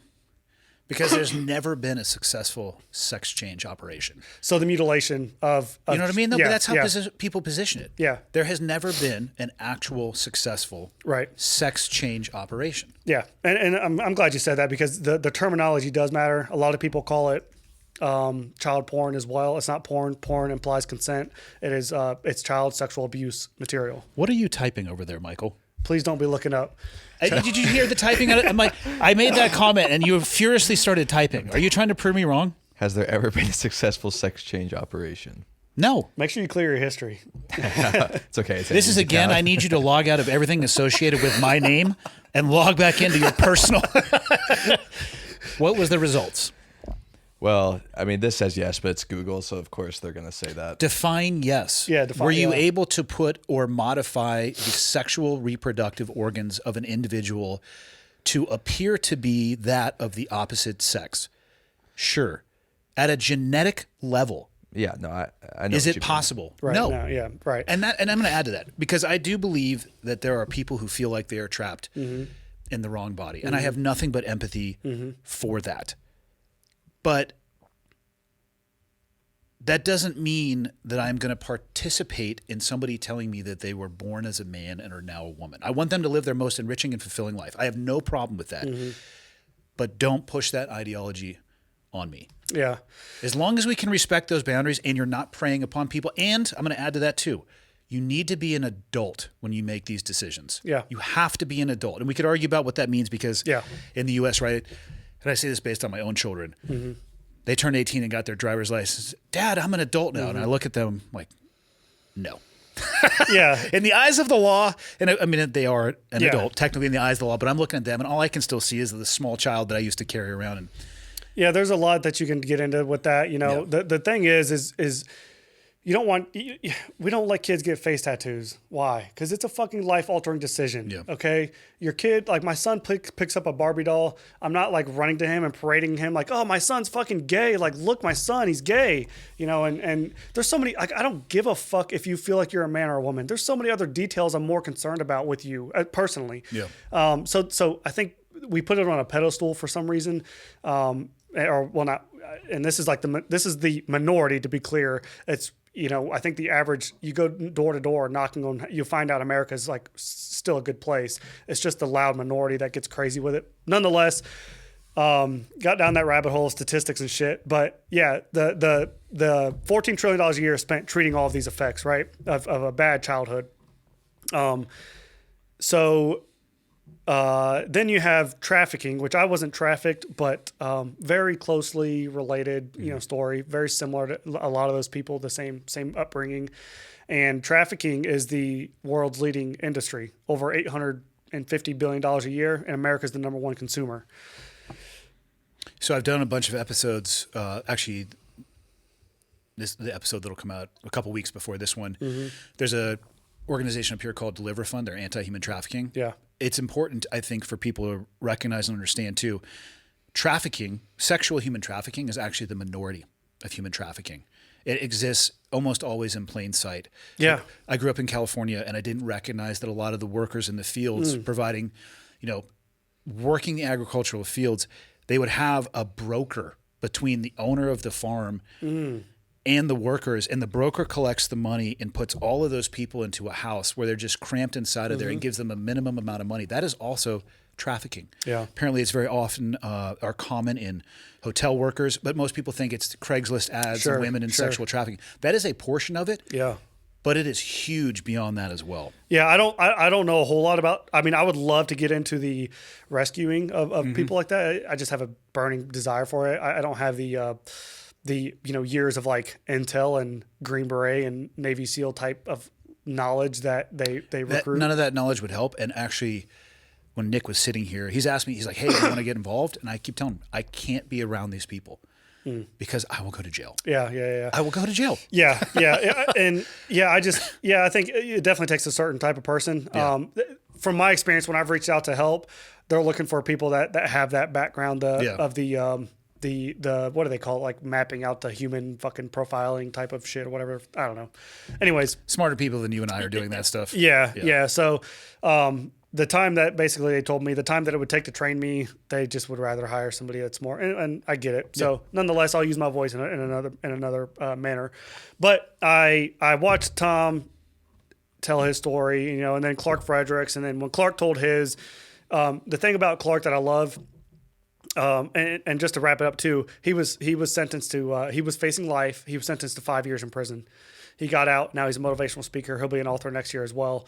Got to meet him earlier this year, which was like, I don't really put people on a pedestal anymore, like football players, none of that shit. Used to when I was a kid. Now when I meet somebody like Nick, and truthfully meeting you, it's like really cool to be like, man, I fucking met Andy fucking Stump or Nick Lavery. And you'll leave with the recognition that I am a completely normal person that is as flawed as you, probably more so, with my own shit going on.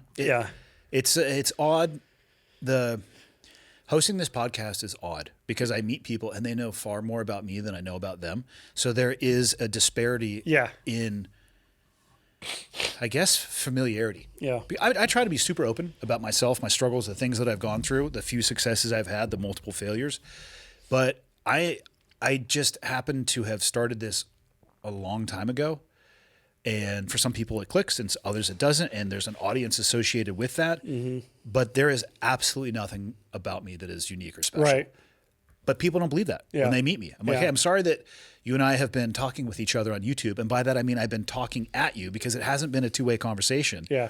Because people meet me and they're nervous. I'm like, dude, take it easy. Yeah.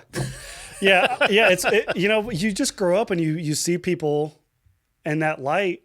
You put them on a pedestal. You put them on a pedestal, and man. It's dangerous because they're going to fall off at some point. And man, you base your whole life on what this person's doing, saying, or believing, or thinking. And I was thinking about this last night for some reason, where we look at people as objectively good or bad. And so when that person makes a mistake, it's like, oh, this person's a fucking cheater or a liar or whatever. It's like, the guy made a fucking mistake, man. Yeah. I mean, look at all the good things this person's done. Problem is most people won't acknowledge their mistakes. Sure. You know what I mean? So if they make a mistake and they try to play the game of I'm going to ignore the response instead of addressing it, I think it gets worse. And I think that shatters a lot of what the perception is of that person. My theory is when I mess up, which I do all the time, and this is outside of like the podcast content world and even in my own personal life, I try to immediately acknowledge that and address it because we're all going to fail. We are all going to make, I don't have a spreadsheet long enough to count the galactic mistakes that I've made in my life, or the situations where I wish I had said something different, or been a better person, been a better dad, been a better husband. Like, there's not enough time. Right. But I just try to address them. And I think as long as people are willing to do that, you can see them as a person and not a figurine, as a lack of a better term. Yeah, definitely. And so I guess, the point of all that was when I do meet people that I think are like normal people, and I'm like, but this guy, I don't. They're good people, but they're just fucking normal people, just like me. And truthfully, I've had enough conversations with Nick now to where like I look at Nick like I would call him a friend of mine. He probably wouldn't call me his friend. I'd be surprised. I bet he would. Well, yeah, he would. I'm just giving you shit. But Nick, my first initial when he responded to an email, I was like, oh my God, like this guy, but honestly, it speaks to his character of just acknowledging it, telling me he was going to do something and following through.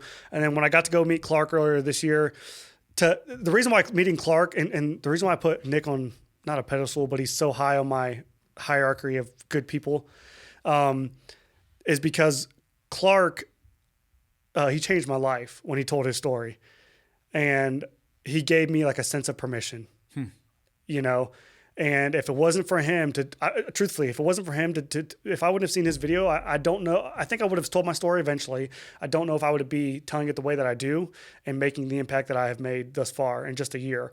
So when I meet somebody like that and I go and tell them, I'm like, man, you fucking changed my life. Like there are not words that I can say, to make you feel how important you are to me. So the only thing I can do now is action. The only thing I can do now is write the book and help and pay it forward and save others. Okay. And I say the same thing about Nick. Or I tell Nick, he fucking put his name on the back of my book, and gave me all the guidance and mentorship and all of these things over this last year, on a moment's notice. If I text him, he's got me. Like, hey, what you got? Boom, here we go.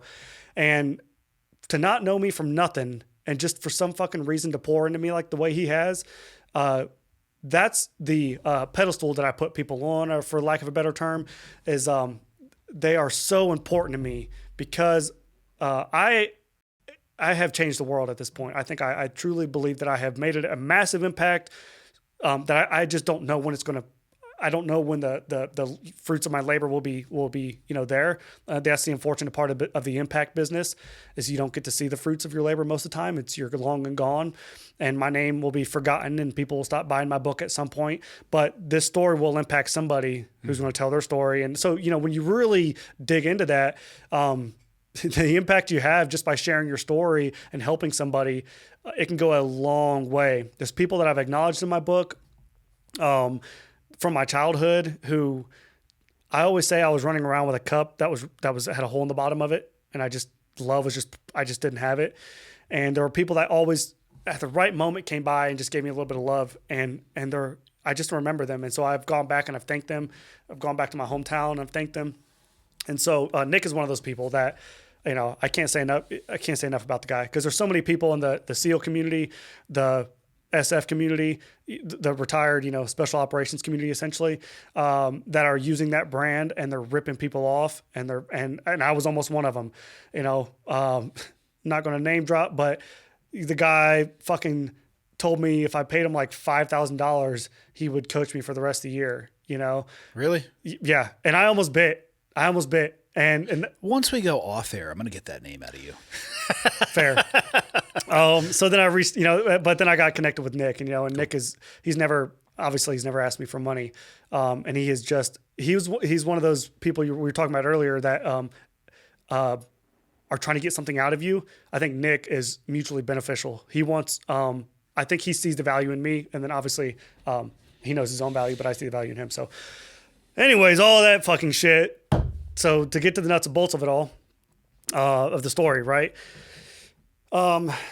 Just to be clear, like I said earlier, there's not enough stories I could tell you to really feel the gravity of the situation, of what was going on. There's a few stories that I'll tell that kind of sum it up, but to understand that 30 years of life told in an hour or two of platform is just not enough. And I say that so that when people hear other people's stories, they understand that this person may tell you one story, but there's likely 10 others that they just don't have time to tell you. Yeah. And there's just so much that goes into this shit. So I was born and raised in Lima, Ohio, Northwest Ohio. Lima? Lima, yeah. Lima? Yeah, we don't call it Lima. It's Lima. Are you guys known for your beans out there? We are. Okay, yeah. just checking. Yeah. It's called the Bean. Very creative name. Yeah. Yeah, it gets fucked up all the time. Nobody knows where it's at. Lima, lost in middle of America. anyways, it's 2 hours south of Detroit. It's on I-75. Maybe 30, 40,000 people, just to paint the picture. It felt like a big city to me when I was growing up, because in the 90s you could actually like walk outside and I don't know, you could ride your bike, across the city without being, I don't know, whatever. I think that was true in most cities. Right.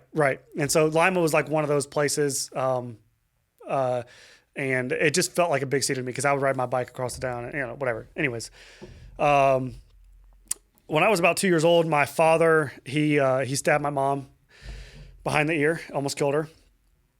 And so my mom was raising me and my two sisters by herself. My father went to prison for that, obviously. And I don't know the full story of that to this day. It's a he said, she said between those two. And I don't know if I'll ever know the full details of what happened. I'd love to know it, but that'll likely never surface. So my mom raising 3 kids by herself, you're already statistically behind the fucking ball, right? I mean, raising kids is arguably one of the, I don't truly think it's that difficult, but it is one of the most important things you can do, raising them right. And it takes a tribe. It just does. Like kids need the more positive influences the most as possible.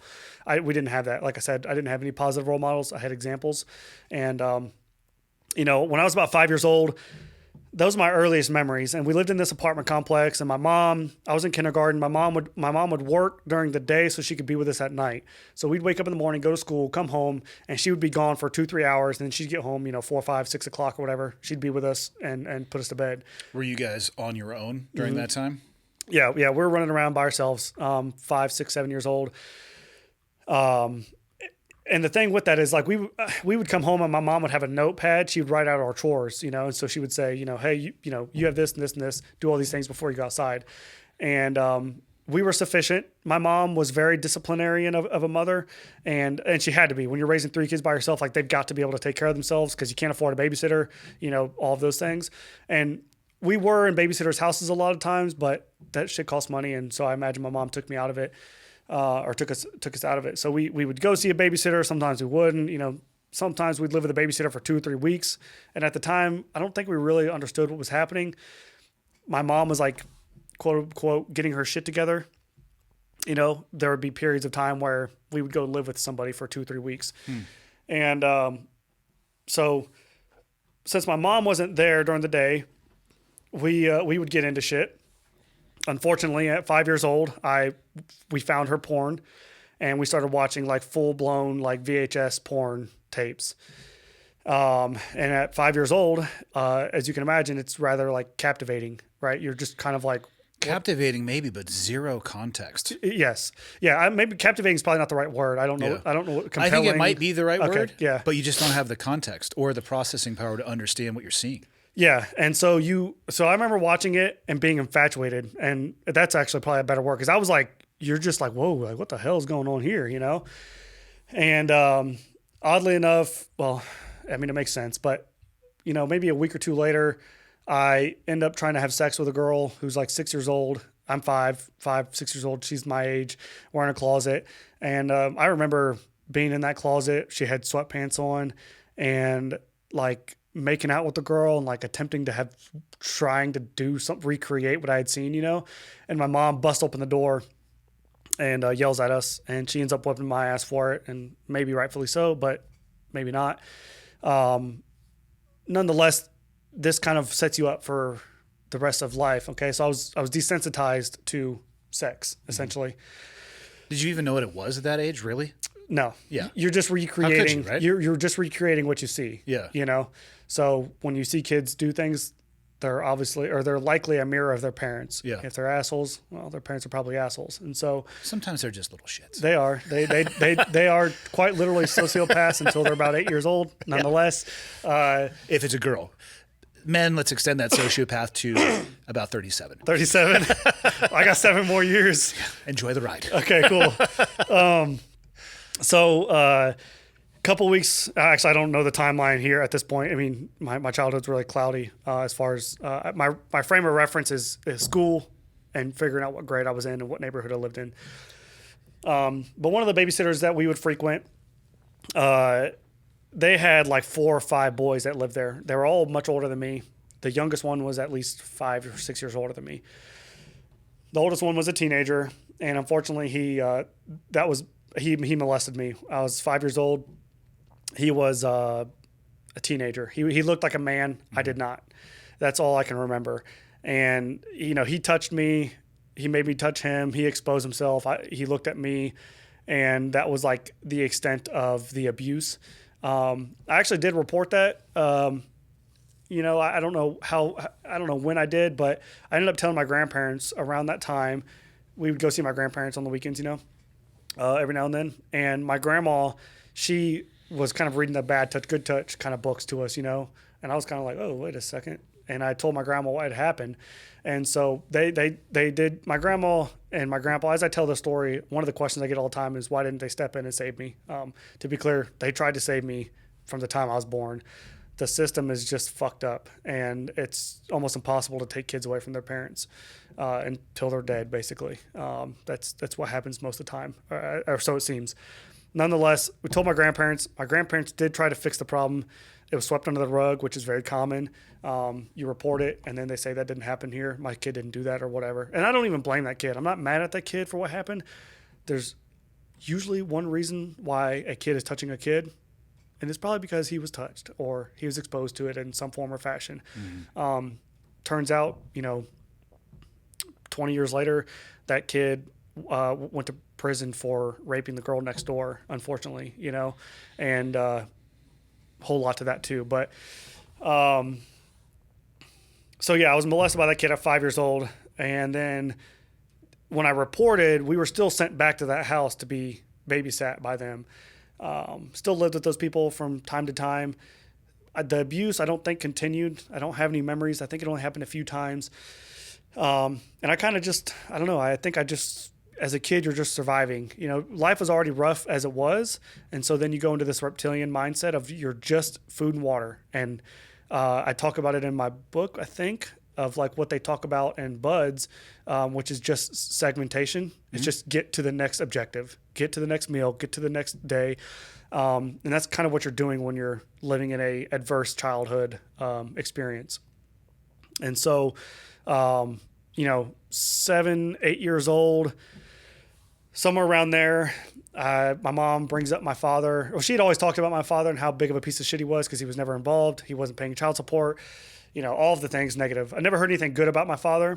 How would he pay child support from prison? I don't know. And I have no idea. Okay. All I can remember is the toxicity of the environment, right?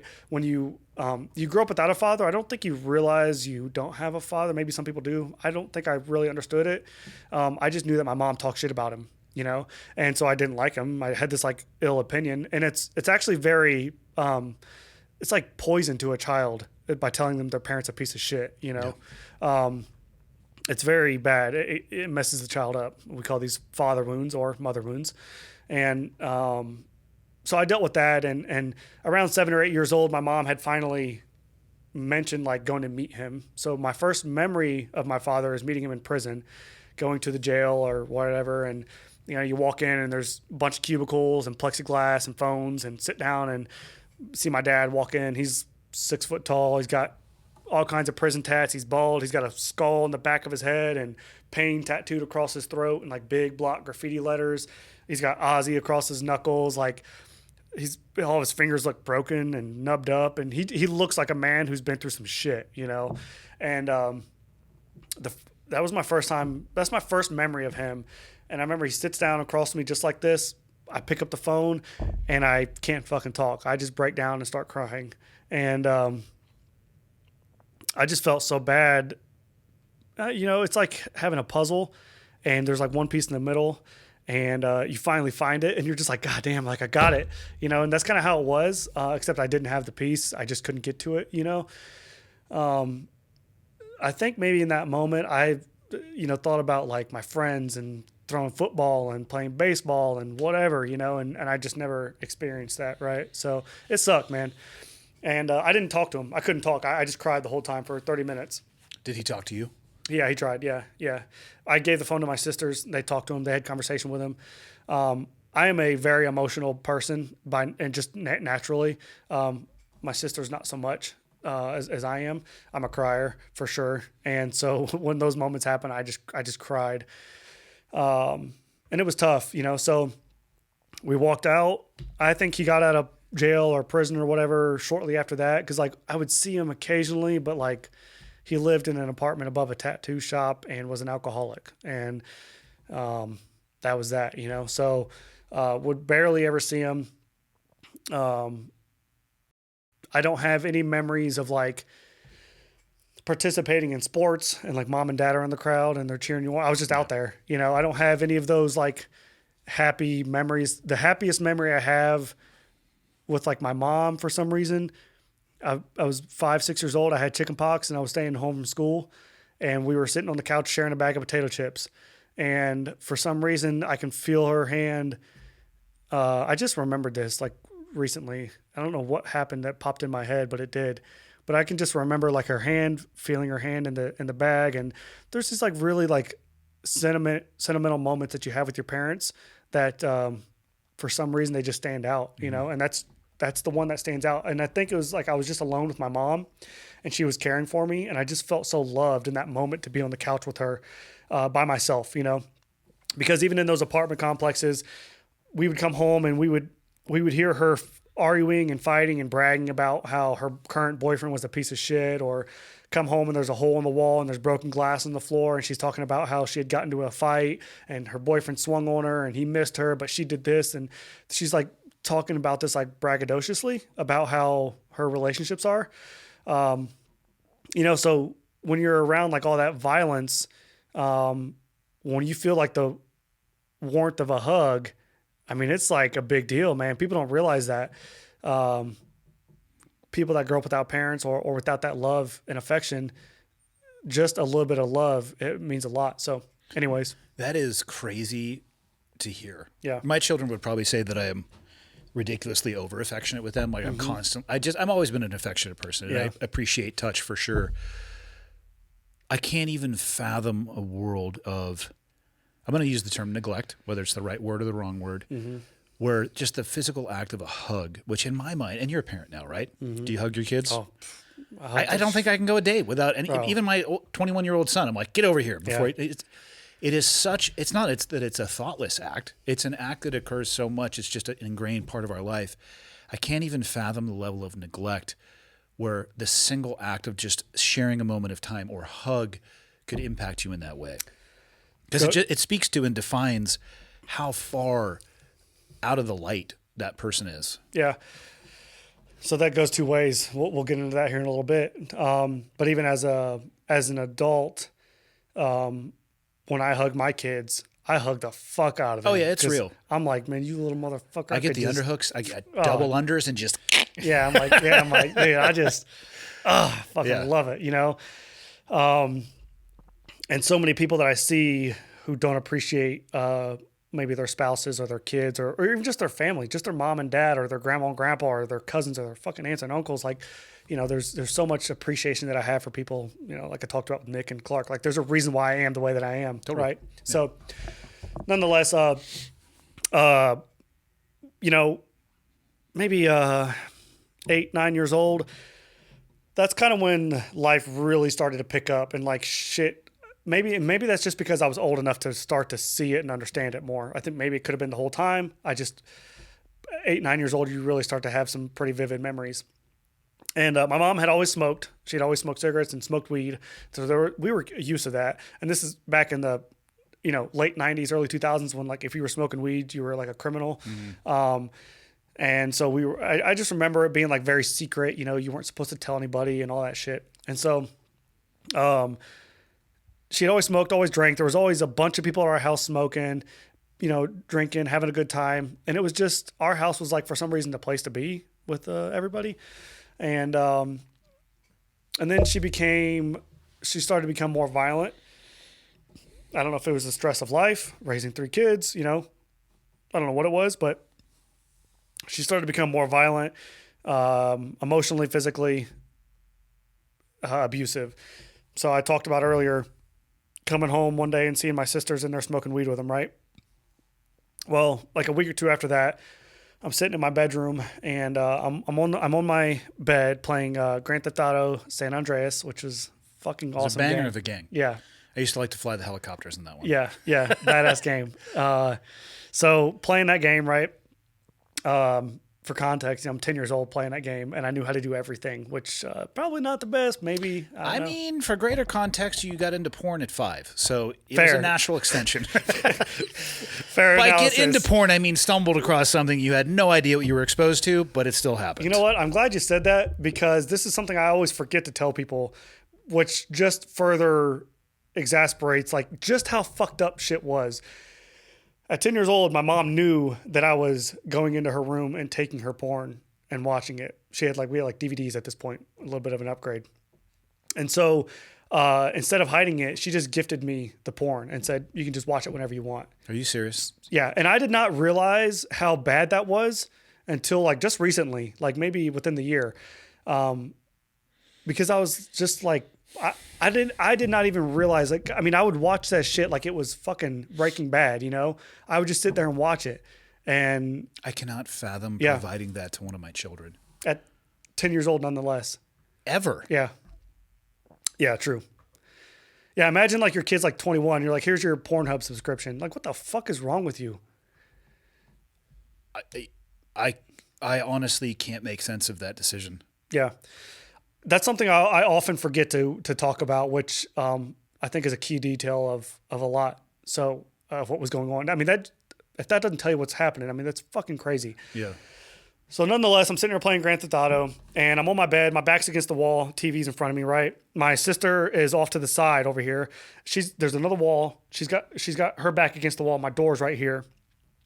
She had just gotten into a fight with my younger sister, and I heard them out there, so she came in there to vent to me. My door's closed, and whatever.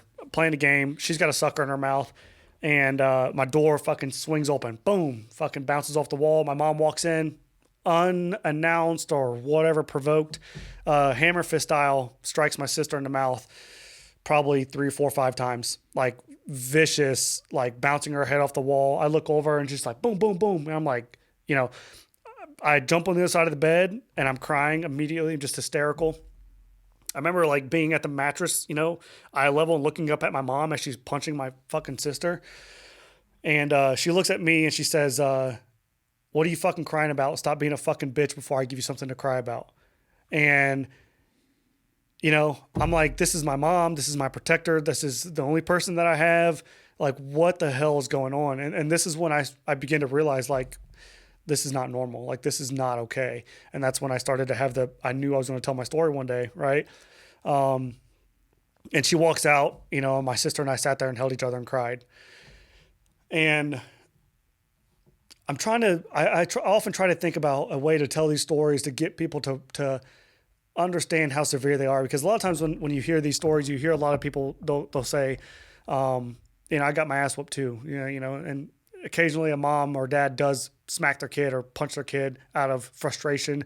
The difference, I think, in most situations is that there is an apology or some level of affection or follow-up to that point, where this was purely like rage and anger and beating the fuck out of a kid and then walking away like nothing happened. And maybe further to paint the picture, like to make it maybe have some sort of effect on you, is think about on the other side of this wall, if you heard some kid in there getting fucking punched and you heard him fucking screaming and crying. Like, or There's nothing I wouldn't do to stop that. like those 911 calls, you know, where the little fucking 4-year-old's like, Oh, it wouldn't even be a 911 call. well, Even if it's not my kid, I Yeah. would not be able to tolerate that. yeah. And so, I'm going to be my own first responder on that one. yeah, you know, and so when I don't mean as a kid. I mean as a fully formed adult. Yeah. Like in that situation, I'm going to call 911 after that's dealt with. yeah, man. So like for me, when I hear those phone calls, like those 911 recorded calls of like the kids calling and like my mommy, or, you know, whatever, or you see those kids in court where their mom killed their fucking sibling or some shit. I mean, God, dude, that shit is like, the recordings of that is so haunting because it makes me think about my childhood where I'm like, Jesus, dude, like that's kind of the environment we were living in. And so, you know, maybe a week or two later, I'm coming home, or I rode the bus home from school. And this particular day, I didn't ride the bus. I walked home with my cousins, and yeah, go ahead. I do it down here so people can't hear it. Yeah, there we go. Can I have? Is there another one? Yeah, let me grab it for you. Okay. Hell yeah, yeah. We're gonna need that.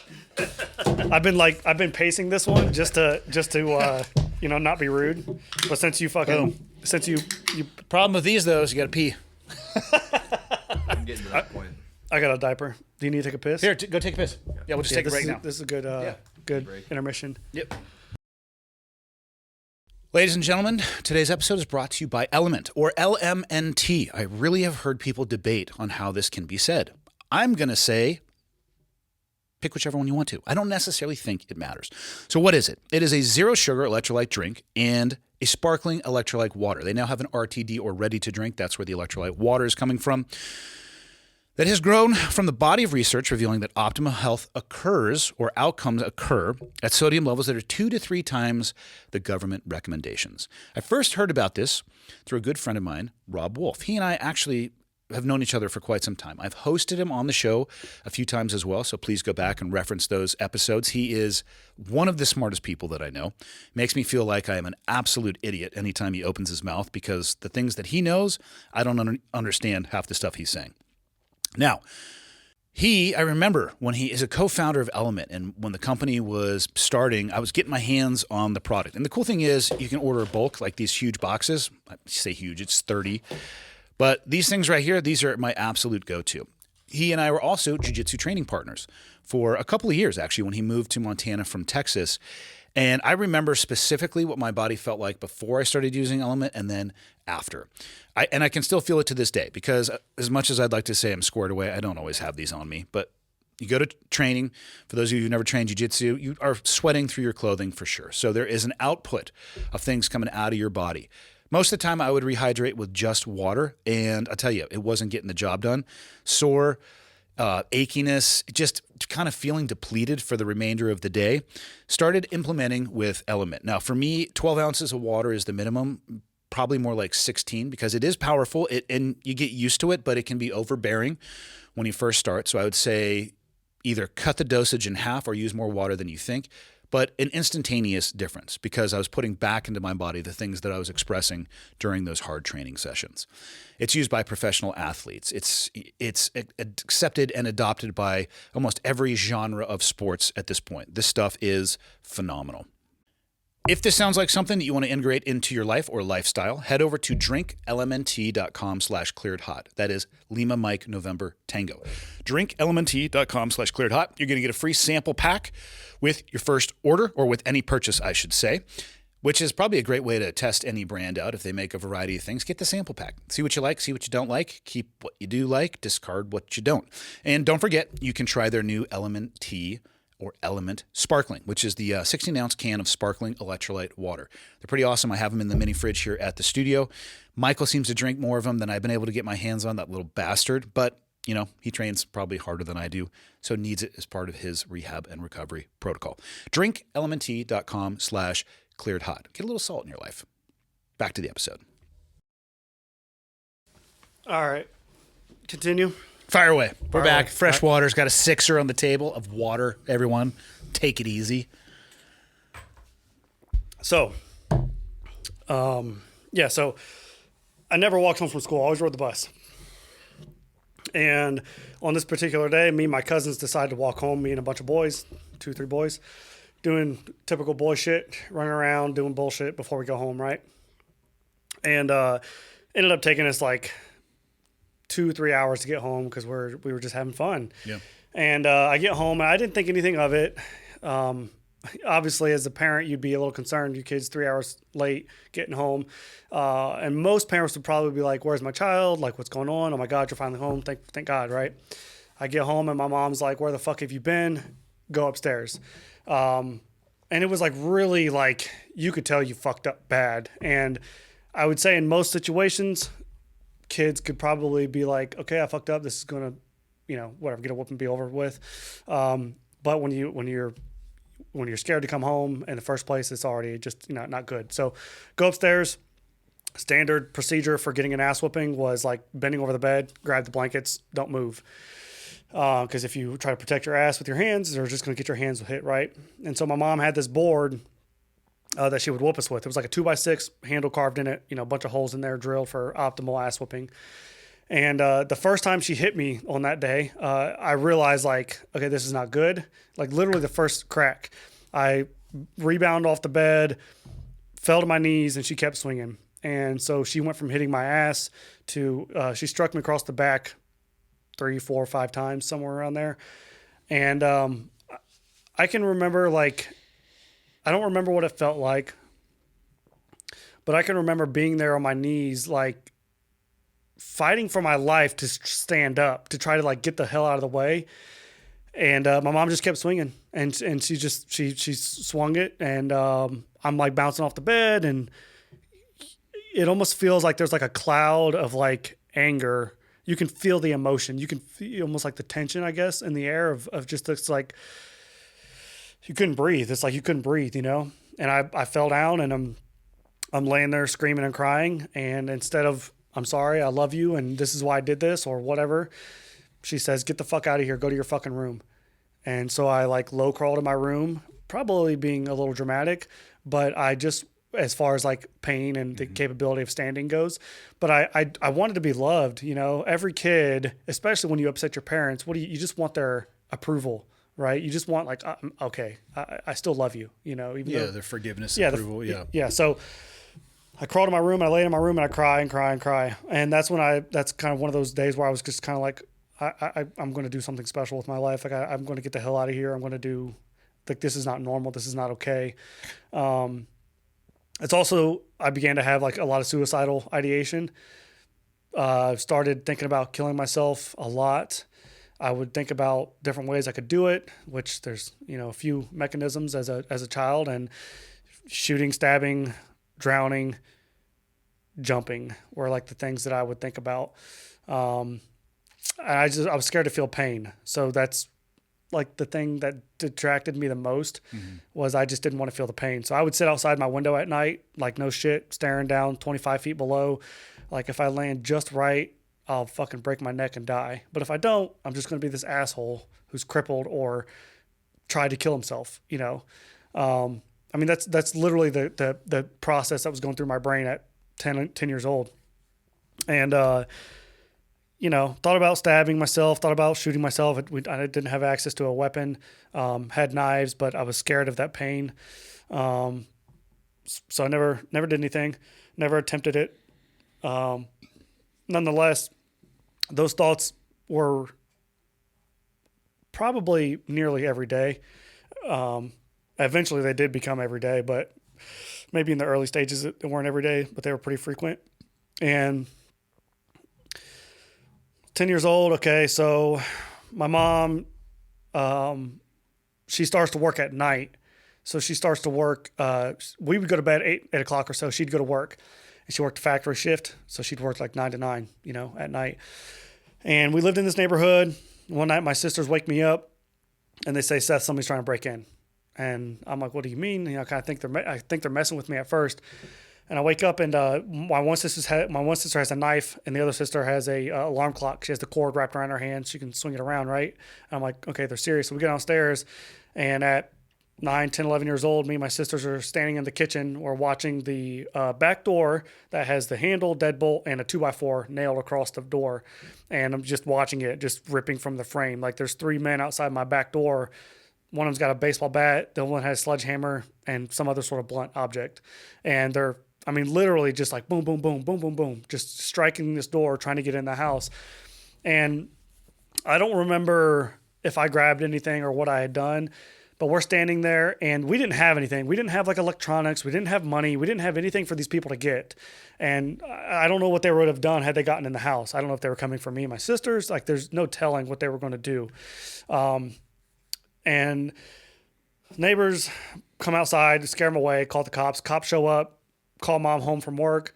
Everybody gets there, and the conversation was quite literally, these things happen. Okay, go back inside, go to sleep. Wake up the next day, go to school. And so that was it. Like there was no like, hey, we need to talk about this. Are you kids okay? Like whatever. There was nothing like that, you know. Wake up next day, go to school like nothing's, you know. And then I go to school and I'm a straight A student, but I was a troublemaker. I was a class clown, talking, fighting everybody. And so I was as smart as I was that kid that all the teachers, I was a pain in their ass. And I was always the kid who was just like, why is this little kid being a fucking asshole, right? This is what I talked about earlier, right? Where like what happened? Like what's happening to that kid? Why is he not paying attention when he comes to school, or why is he being the way that he is? And so those are the questions that we fail to ask is what happened. So nonetheless, a week or two later, same thing happens. And this is kind of where we figured out that this was calculated. My mom left for work. Same thing happened. People come in to break into the house. And so somebody that we knew, it had to be because they knew her schedule or something. That time, though, I woke up in my neighbor's arms. I don't know if they got in the house, but I woke up in my neighbor's arms. He said, "Hey, somebody tried to break in again. Don't worry about it. I got you." Takes me over to their house. Same thing. Cops come, go back to sleep, wake up, go to school. So mom was crazy. She was getting crazier. And then our house was broken into several times, which just, I didn't realize how bad that affected me maybe at the time, but as an adult now, like if I hear something if I hear the refrigerator making ice at night, it's like, is my alarm set? You know, because if it's not, then I'm like fucking freaking out, you know? So it really does fuck with you pretty bad. Yeah, your personal security is something that is very important to you, and you just don't realize it till it's been like breached or whatever, you know, compromised. So around that time, my mom gets a new boyfriend. This guy's name is Jamie. He's a fucking piece of shit. Light-skinned guy, 6 foot tall, 6'1", 6'2", very muscular build, you know, just looked like a naturally muscular guy. Had cornrows, had a gold tooth, a couple missing teeth. And I talk about him in my book, and I say he had a crooked smile because he was very charismatic and just very, everybody loved him. And as soon as I saw him, I knew he was a piece of shit. I mean, I just knew it. I just knew something was wrong. And a lot of that comes from like, I can read body language very well, almost to the point where I swear I can read people's minds. And I think if you understand human nature and body language and all those things, you likely can to some extent. But when you grow up the way I grew up, you know, and you know, you're walking down the street and you see somebody 50 feet away, you have to know if that person's a threat. Or if somebody comes in your house, you have to know if that person's a threat. So you're just constantly assessing people all day long, you know? And so that's what happened when I saw that guy. I knew he was a threat. He was the pastor or preacher or whoever gets up there and speaks at a church. He was that guy. And my mom met him. He was a man of God and he was a savior, you know? So we go to this church, and these are all people that are, this is my problem with churches. These are the people that need the most fucking help. And they would never, these people that were in that church would never step into like your traditional church because they don't have their Sunday best and they don't have like all the nice shit. They're people with smokers' coughs and fucked up teeth and bad hair, and they stink because most of them are homeless or eating at a shelter, or they're people that need fucking help and they can't even get it because society just deems them as, we don't want to associate ourselves, right? So I go into this church and that's all these people are. So I'm like, Jesus, you know, I'm like, you just have this uneasy feeling. He's leading the congregation or whatever. Everybody here loves him. My mom loves him. He starts selling her pipe dreams.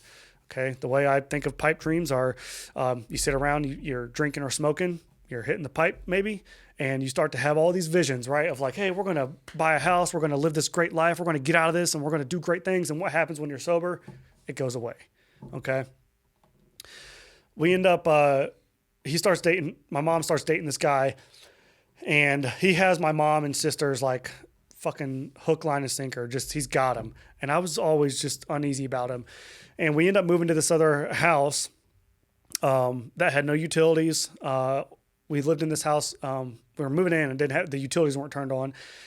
And living without utilities was something I was familiar with. There were often times where we had to boil the bath water or whatever, which sucks, but that's just being poor. Being poor is not that hard. Mm-hmm. Living without love is hard. So I'll say that living without utilities was not a traumatic moment in my life, although to some people they can't even begin to fathom what that's like. Nonetheless, we moved into this house in the middle of winter in Ohio. Okay, it's cold as fuck, and so cold in the house you can see your breath. We're running an extension cord through the shared basement of our neighbors to steal their power just to run a freaking space heater. And the downstairs, there's no bedrooms. The upstairs has 2 bedrooms. So me and my sisters would go upstairs. I always got the smaller room because it was me and those 2 shared a room, right? We go up at the top of the stairs is my room. I walk in. It's got hardwood floors and they're buckled all the way across the floor, like cracked, split, damaged. The room smells like shit and piss. Just stunk really bad. The people that lived there before apparently had like 2 or 3 dogs that were locked up in the room. And yeah, so I mean, it was like fucking horrible. I just remember it being just disgusting. And the floors are damaged, and you might be wondering why. I look up, and in the corner of my bedroom, there's a fucking hole that's like 3 feet by 4 feet in the corner of my ceiling in my bedroom. Like everything's missing. You can see straight into the attic above. No insulation, like nothing, right? I mean, it's like I'm looking up. I'm like, and it's fucking freezing, obviously. The solution was to staple up some plastic and to stop the wind.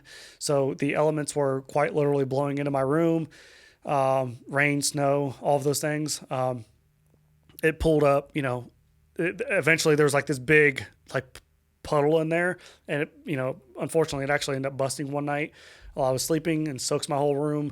But I moved into that room. I'm sleeping on like a 4-inch mattress. I have a thin little blanket. I'm pissing the bed every night, which is common with just trauma in general. Any kind of child who's stressed out, they usually wet the bed for a long time. And I was 10 years old and I was pissing the bed every night.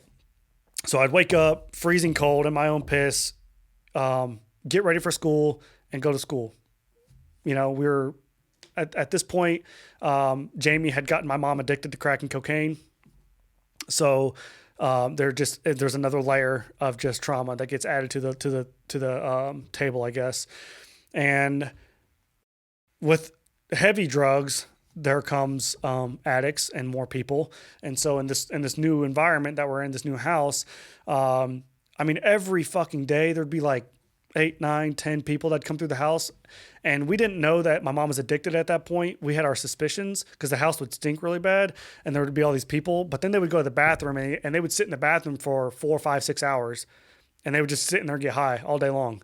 And it was, that's when we started to put 2 and 2 together that something was wrong. And, and living in that house, that's when at 10, 11 years old or so, that's when I had started to lose respect for my mom. And start to like have this hate towards her instead of loving her, because of like going into that room and her just like putting her child in this room to sleep in, versus like maybe sleep on the couch downstairs or like maybe somewhere where there's like warm, I don't know, somewhere safe to sleep. And she put me in there like no questions asked. And so that's when I kind of started to hate her for that. So around the same time of moving into that house, I meet this kid. His name is Jacob, or a fake name for the story, to protect his identity, but we'll call him Jacob. And he's 15 years old. I'm 10. And start hanging out with him. And Jacob knows that my life is fucked up at home. I don't know if I told him or if he'd been around enough to you kind of just pick up on it maybe. And so he starts to protect me. I start hanging out with him and all of his friends. Going over to his house, playing video games. He's feeding me. I always had friends that were bigger than me or older than me. And that's probably a father wound thing, looking for just somebody bigger to protect you, things like that. But a lot of my friends, they would invite me over and feed me. I mean, they just knew that something was wrong and I'd go over to their house and eat all their eggs, So Jacob was one of those kids, started to protect me. Well, one day after 2 or 3 months hanging out with Jacob, I started hanging out with him every single day. After a few months, I'm at his house and coming down the stairs and this guy walks in the front door. He's 6'5", 6'6", 380 pounds, built like a fucking left tackle, like just a massive guy. Very big, but does not look sloppy. He looks like very imposing, like he could throw a hard punch. And You can tell he's Hispanic, but he's very pale skin. He's got like big, like Dahmer style glasses on, long black slick back hair. He walks in, he's wearing his big plain red t-shirt, and he's like, "Hey, what's your name?" "I'm Seth." He's like, "Oh, do you like football?" "Love football." "You like the Buckeyes?" "Love the Buckeyes." "Do you like video games?" "Yeah, I love video games." "Oh, cool. Well, why don't you come up to my house this weekend with me and Jacob, and we'll play video games, eat pizza, and watch football all weekend." And I'm like, "Fuck yeah, bro. Like, let's do it." So I'm going to go home and ask my mom. So I go home and ask my mom. My mom says, "Hey, as long as you're with Jacob, you're good. Whatever, go." So I go back to Jacob's house, get in the guy's car, and I didn't know this at the time, but the guy's like 30-ish, which is really weird because I'm 30. And so now even when I tell the story, it's like, what the fuck? So I get in his car. He's driving a white Honda Civic, and I remember the AC being on like full blast, and this was the first time I think I'd ever gotten into a car that had AC. So I was like, "Damn, this is fucking nice," and because it was like these are the things that you appreciate as a kid, you know. And so there's trash all over his fucking car, but I didn't give a fuck because I was like, whatever, bro. Like, I'm a kid, you don't give a fuck, you know. So we go to this chicken place in my hometown before we hit the road to go to Bluffton, Ohio, which is about 30 minutes away. He gets me a freaking meal, sides, large drink, and I'm in the back seat. I'm like, dude, this is fucking awesome. Like, I got a friend who can drive. He can buy me food. My buddy Jacob's riding shotgun. We're going up to Bluffton. We're listening to Metallica, AC/DC. I'm eating all this fucking food. We're allowed to cuss. We can, like, this is fucking awesome. I'm like, man, my life is going to turn around. Like, this is pretty cool. And so we get to his house, and it's a studio apartment. So it's one big room.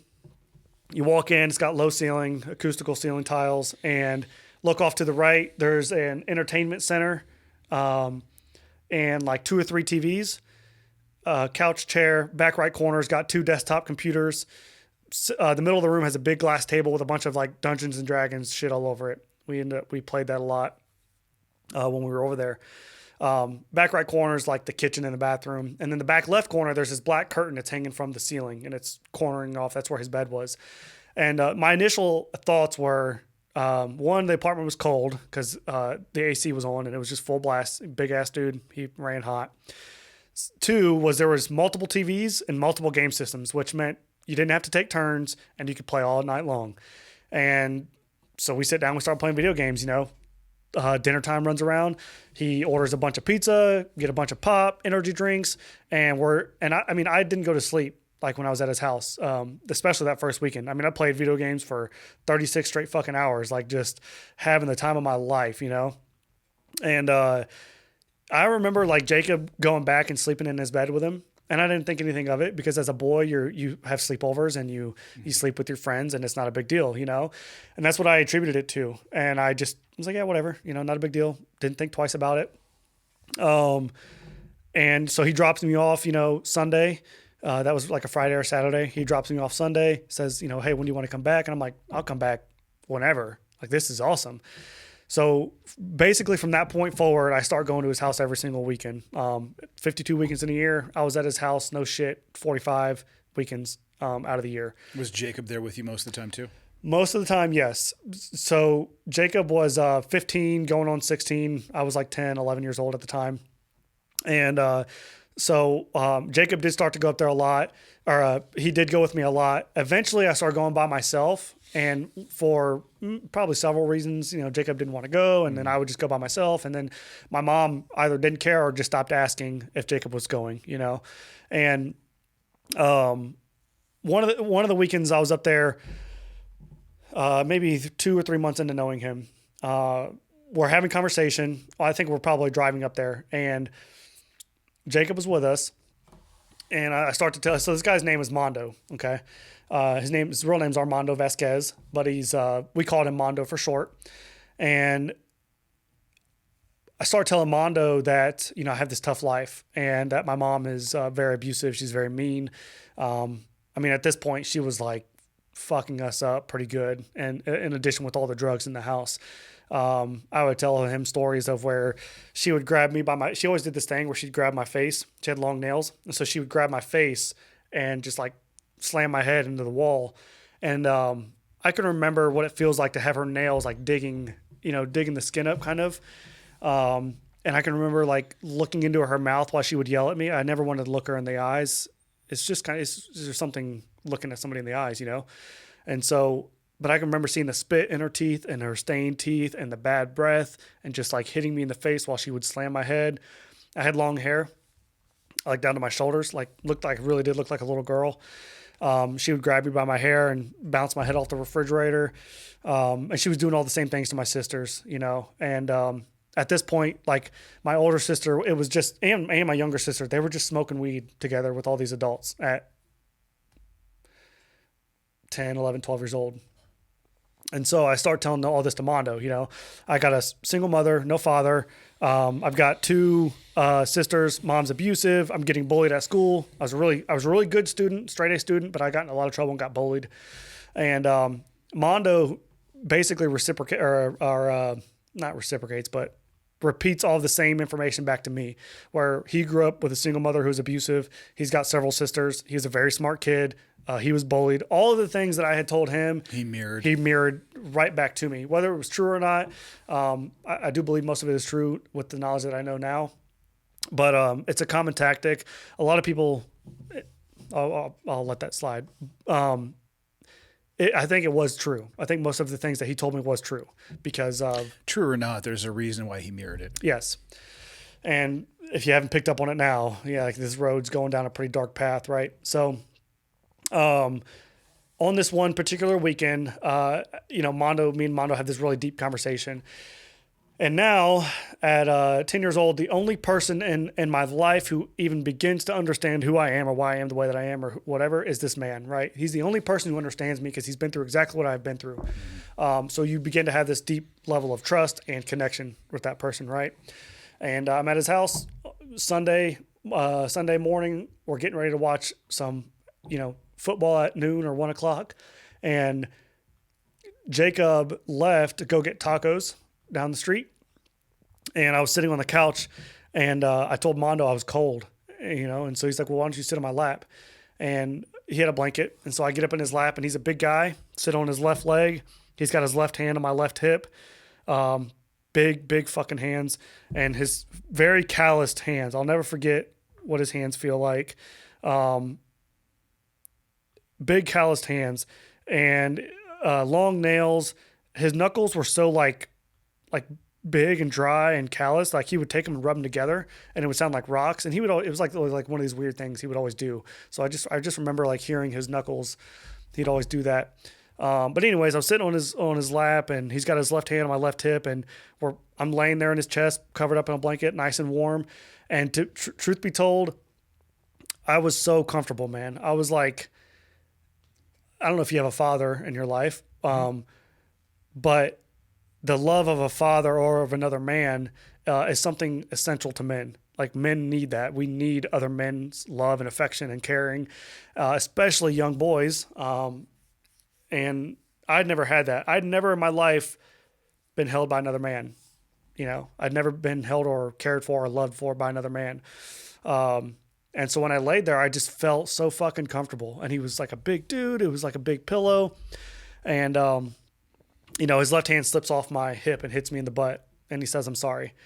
He says, "My bad." I'm like, "Not a big deal." Like, I figured, like, if me and you bump each other in the hallway, it's not a big deal. Mm-hmm. And this is just a tactic. It's just testing the water and figuring out when it gets too hot, And so he puts his hand back on my butt and he says, "So this is okay." And, I just said, "Yeah, that's fine. Not a big deal. It's okay." And right at that moment, I knew what was happening, which sucks to admit, but I knew it was happening. And dude, you were 10. I know, but it still sucks. And it's like being at the top of a roller coaster and you hear that last click and you're about to go down, and like you're strapped in though, like you can't get off this ride, and you're about to, and that's kind of how it feels. You're just like, I can't move. Like, what am I going to do? Like, I can't move. And so there's like the flight or flight or freeze or whatever the hell, right? And I froze up, which is very typical. And then freezing is basically consent to those people, right? Because they know as soon as you freeze up or you don't reject or deny that approach, that you've got them essentially, and so you just push the limits further as much as you can. And the people that do this are very strategic. They're very manipulative. They're very, most of the time, very patient, very calm. I was going to say we're months in at this point. Yeah. Yeah. And we hear the gravel turning outside. Jacob pulls in and he moves his hand away. We watch some football, eat some tacos, go home. And the very next thing that happens is very typical is I gaslight myself. That didn't just happen. That wasn't supposed to happen, or it's not going to happen again. It's raining and you're telling yourself it's not raining. That is gaslighting, and that's what you do. If you slapped your wife right in front of me, it's like the bystander effect as well. It's almost like, whoa, what the hell? Like that didn't just happen, did it? And so then you're just, it's like this consent. You just let this thing just happen. So anyways, begin to gaslight myself with that.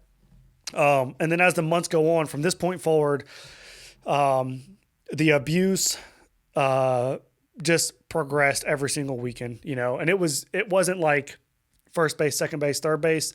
It was like 1 finger in the waistband, 2 fingers in the waistband, 3, 4, 5, and it's just like inches. He's just like, it's a game of inches that they play. There's no big moves. There's nothing big and drastic. It's just slow, steady burn that they use, okay? And when they're manipulating the child, they're not just getting that child, they're manipulating everybody around them, their family, friends, all those things.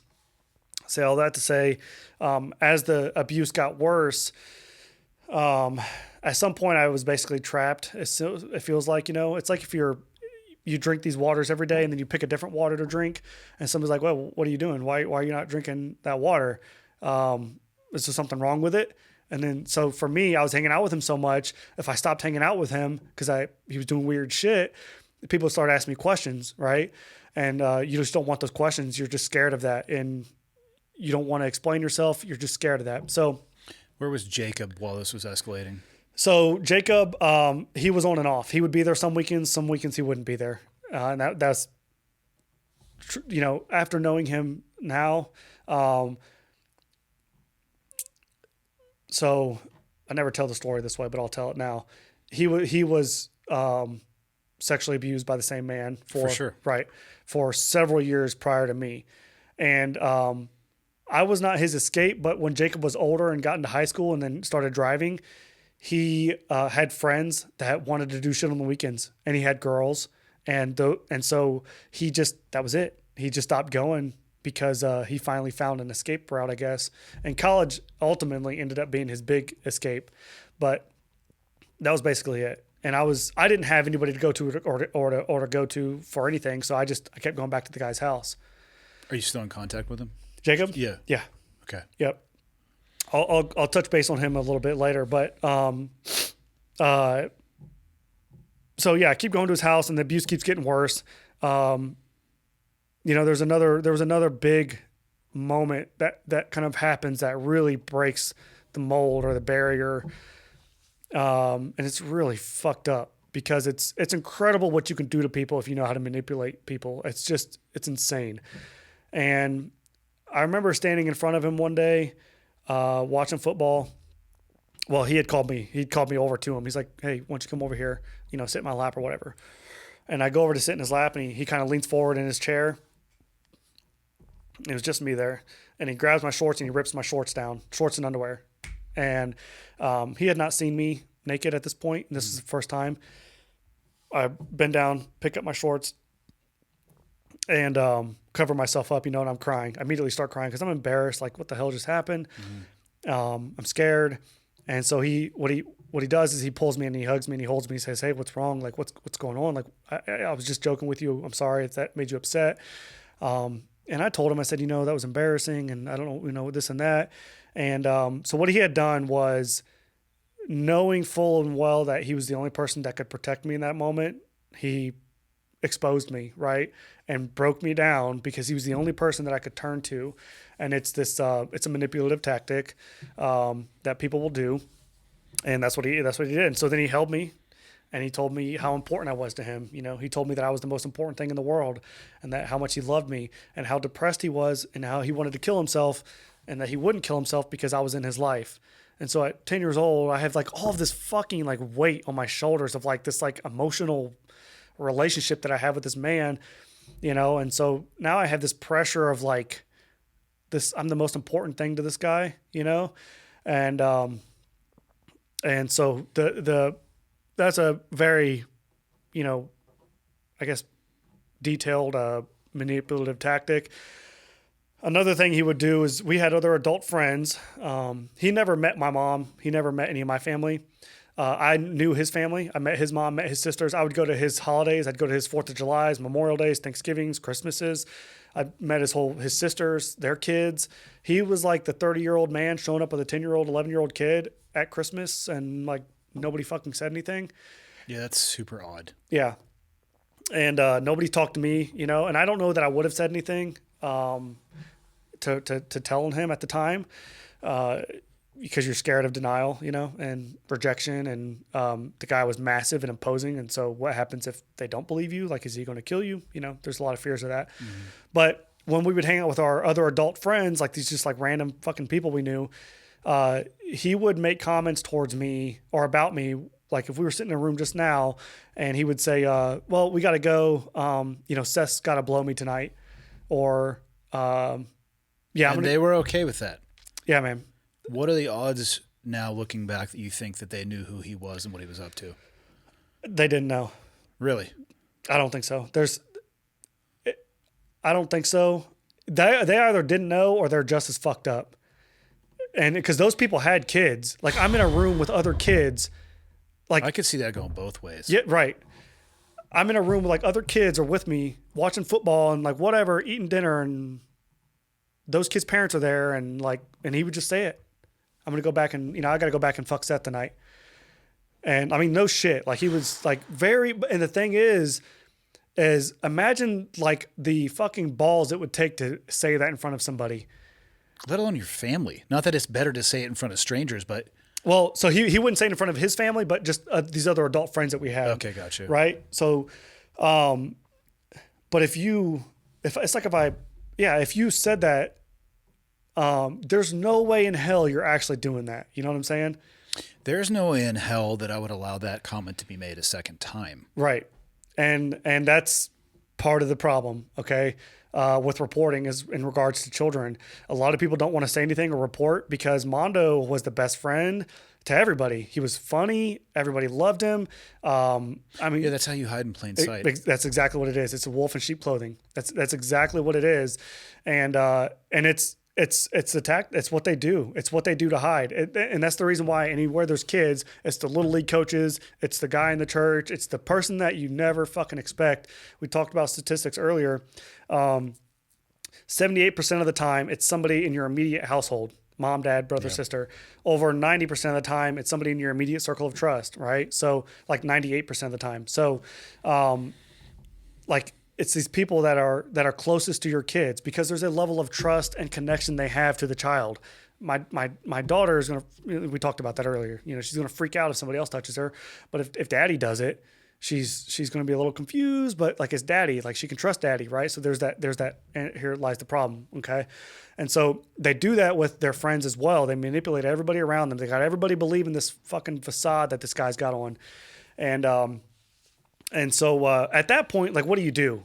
When somebody's saying those comments about you in front of other people, like nobody's going to believe me if I report at this point, you know? And so at that point, you're the child in the room. Yeah, exactly. That the adults have to step forward and be adults. Yeah. Yeah. And you're right. You feel that as a kid, you feel like, you know, that your opinion doesn't matter, you know, when you come to the table and they're like, all right, guys, get away, you know? Yeah.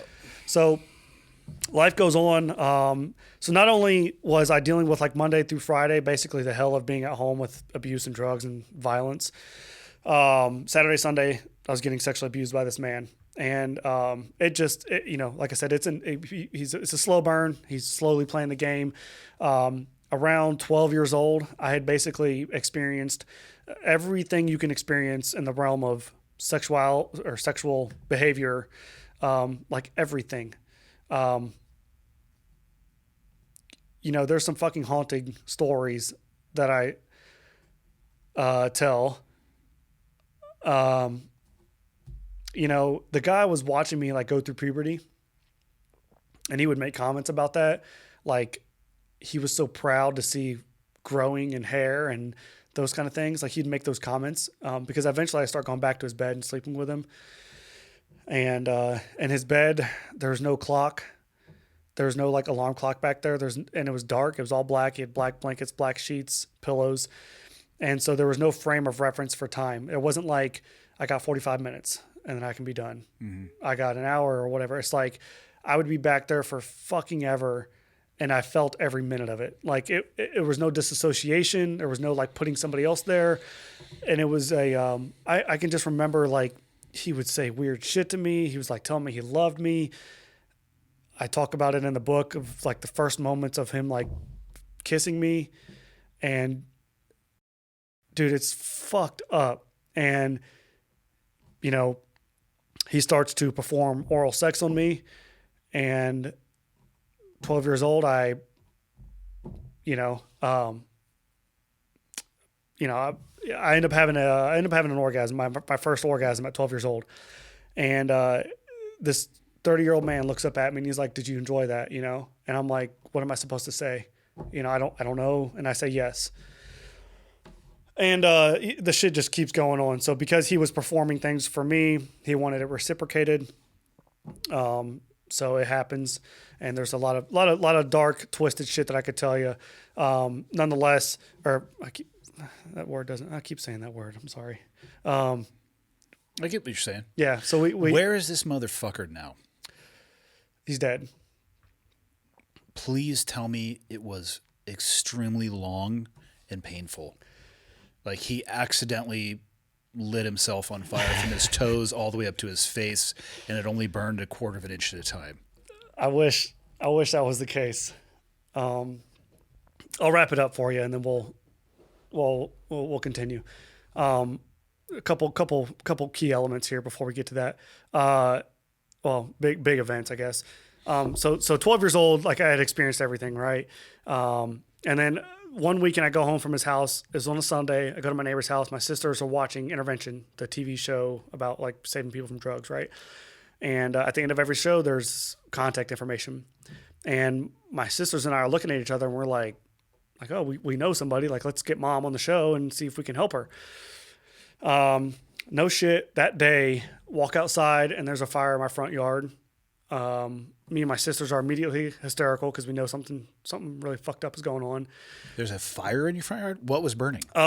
It's like a small fire, not massive, but it's like what it was a collection of like clothes and just like miscellaneous items. Oh boy. Yeah.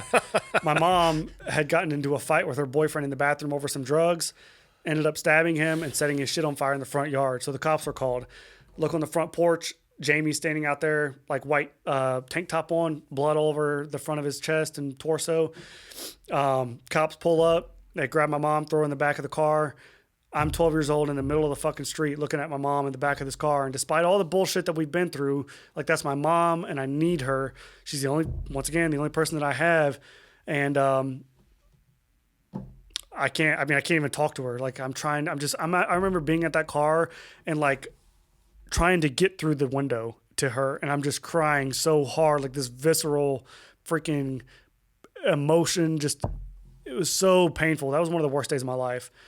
And I'm just crying and crying and crying. And then like the cop gets in the car and takes her away. We go in the house, and this is a very long, very complicated and confusing story, but go in the house, and like people from like, I don't even know how the fuck these people knew what was happening, but it seemed like everybody just showed up out of nowhere. My dad was there. I had my aunt and uncle were there, and just like random people started showing up, and the cops were like, "What are we going to do with the kids?" So me and my sisters, we go live with my dad for a little while. And while I was living out there, I got into a bunch of trouble, maybe because I was going through a bunch of crazy shit. Yeah. And the schools were threatening to arrest me. So I moved out of my dad's house. My sister stayed there. I moved back to the city, which is about 45 minutes away. And for the next about 4 to 6 months, I was like bouncing around different houses and just, I'd live with one person and they'd say, "Hey, we can't take care of you anymore. You got to go somewhere else." And so I was just like fucking ping ponging around. Couch surfing, if you will. Yeah, basically at 12 years old, and you're just surviving. That's all you're doing. You're just trying to make it to the next fucking day. Around Christmas time that year, or just after Christmas, I get a phone call I'm at these people's house and I get a phone call and it's my mom. And I don't know if she ever went to prison or jail. I don't know if she ever got in trouble. I have no idea what happened, but she was calling me and she said, hey, I'm going to come and get you. Where are you at? And I was living with like a typical middle-class family at this point, mom and dad, kids, whatever. And they were taking care of me. And I told my mom, another one of the very hard moments of my life, ended up telling her, I don't want to live with you anymore. And like, that's really fucking hard to say to your mother at 12 years old. And especially when you don't have any options of where you're going to go. And so she freaks out on the other end of the phone and she's like, fuck you. Like, you're my fucking son. You're my responsibility. I'm going to come and get you. Like, how dare you say that to me, this and that. I'm good now. I'm better now. Somehow my grandparents finally catch wind of what's going on and they find me and they come and pick me up maybe a week or two later because they were the closest thing to me that could adopt me. Mm-hmm. And so they come and pick me up, get back to grandma and grandpa's house. My sister's there. I had no idea. And so I'm like, oh, like, once again, like, we finally made it out, right? We're finally fucking good. My grandma asked to adopt me and my sisters. I said yes. My sisters initially did say yes. And then after about 2-3 weeks of talking to my mom on the phone pretty much every day, my mom manipulated them to go back and live with her. And, a lot of people ask me, like, how did Seth stay on this like straight and narrow path? There's a lot of answers I could probably give you, but truthfully, I think I have something in my body that is this level of resilience or grit or something in my character that some people just don't have. I think some people have it, some people don't. And I think that's kind of what kept me from going down that path. On the same token with that, this guy Mondo, as bad as he was in my life, he was arguably one of the best things that's ever happened to me. And it's really fucked up. And this is what's so fucked up about sexual trauma, and also combat PTSD or first responder PTSD. They're very similar. And they're arguably two of the hardest to get over and to understand and to process. Reason being is because the person that sexually abuses you is likely somebody who's very close to you. It's likely somebody who made you cereal, taught you how to throw a baseball, fucking did your homework with you. Somebody who's you got these deep positive connections with. Combat PTSD, the buddy that was killed is the guy that you were playing spades with, talking shit with, beating the hell out of. He's your best fucking friend. And so when you're trying to talk about this guy that you've lost in combat, or even just you remember the good times, like, oh man, remember that one time we were playing spades with so-and-so? And then it's like, fuck, man, that guy's fucking not here no more, and it fucking hurts.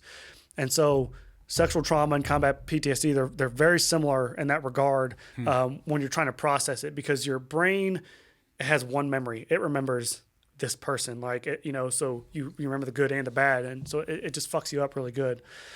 My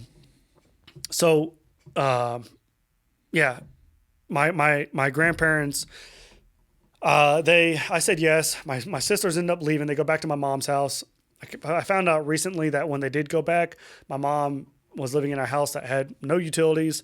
They eventually were bouncing around hotel to hotel, homeless essentially, with two little girls, and they would go to dealers' houses and clean up the houses for either drugs or money. I had no idea that was happening at the time, and it just breaks my heart for my sisters. I was with my grandparents, and I stayed with my grandparents because they had money. Like, my grandpa retired from Ford, and my grandma was running her own business, and I had warm freaking meals and a bed to sleep in and a big house, nice cars. I was like no longer this poor kid, but unfortunately, to kind of, I guess I skipped over a small piece of what I was saying with Mondo being one of maybe the best things that happened was he guided me through a lot of this, like maybe out of his own ill intent of being connected to me, or I don't know. But he was like, stay with your grandparents, and even about a year or so later, after the adoption went through, like I got visitation with my mom, and I went and saw my mom for the first time in like a year. I went home that night and I cried because I felt like I betrayed my mom. I needed to go back and live with her, and I felt horrible, and like I missed her and I loved her, and I cried all night long in my bed. and I hated my grandparents. I resented my grandparents so bad because of you. Once again, like I said earlier, I had that victim mentality of like you don't know what I've been through kind of thing, and so you just fucking hate everybody, especially when people are happy. You just don't even understand like how are you fucking happy. Like fuck you, man. Like I don't even. So you don't even know what that word means. And I remember my grandma made me a birthday cake when I was 13. I came home from school. She made me a birthday cake and sung happy birthday to me. And I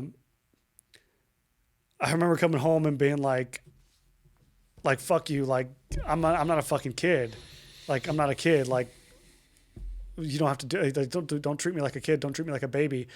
And I called Mondo and I said like my fucking grandma, man, like he's like she did this and this, like I'm not a fucking kid. And he told me straight up, he's like, would you rather come home and her beat the fuck out of you or care about you enough to make you a fucking cake? And so he changed my mindset a lot, you know, of treating my grandparents better. He coached me a lot through school and bullying and like all these different things for the good or the worse. I don't know, but it did help me. And I mean, he did put me on that path. And that's why sexual trauma, like I said, is so fucked up, because these people that have such good plans for you, they have just as bad, likely, you know? I don't think he had good plans for you, man. I think he was doing everything he possibly could to keep you in his sphere of control. Yeah, that's probably a better way to put it. Not good plans was a bad choice of words. No, there, but he legitimately. I see what you're saying. Yeah. I mean, legitimately, there are aspects of your life that he helped you through. Right.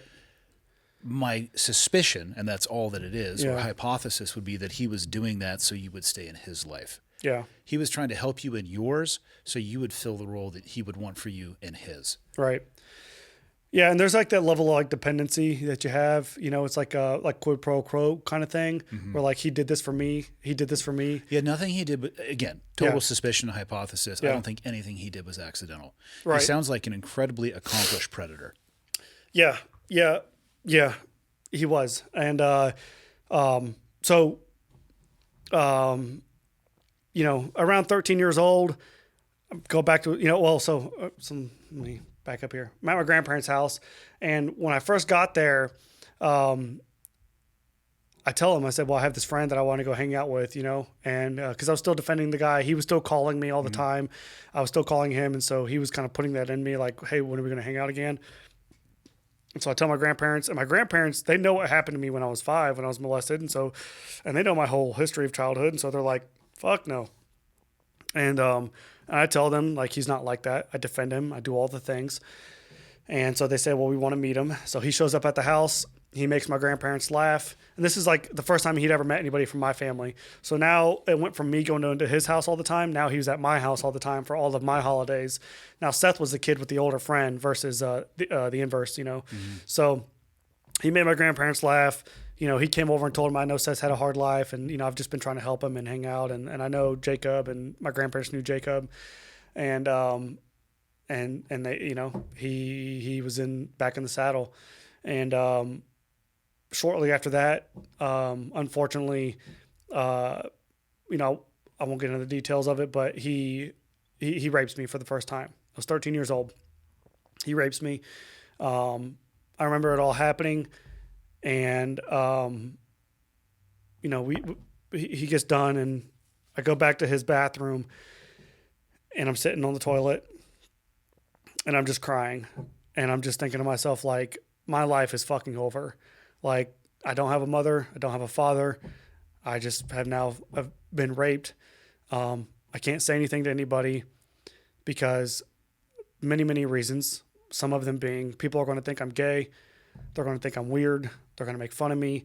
What if I have AIDS? Or I didn't know how any of that shit worked, but I was scared of having AIDS or HIV. I was so fucking scared of so many things, man. And I was sitting there on that fucking toilet crying and crying and crying. And I get up, I take a shower, I walk back out, and I put a smile on, and I keep playing the fucking game.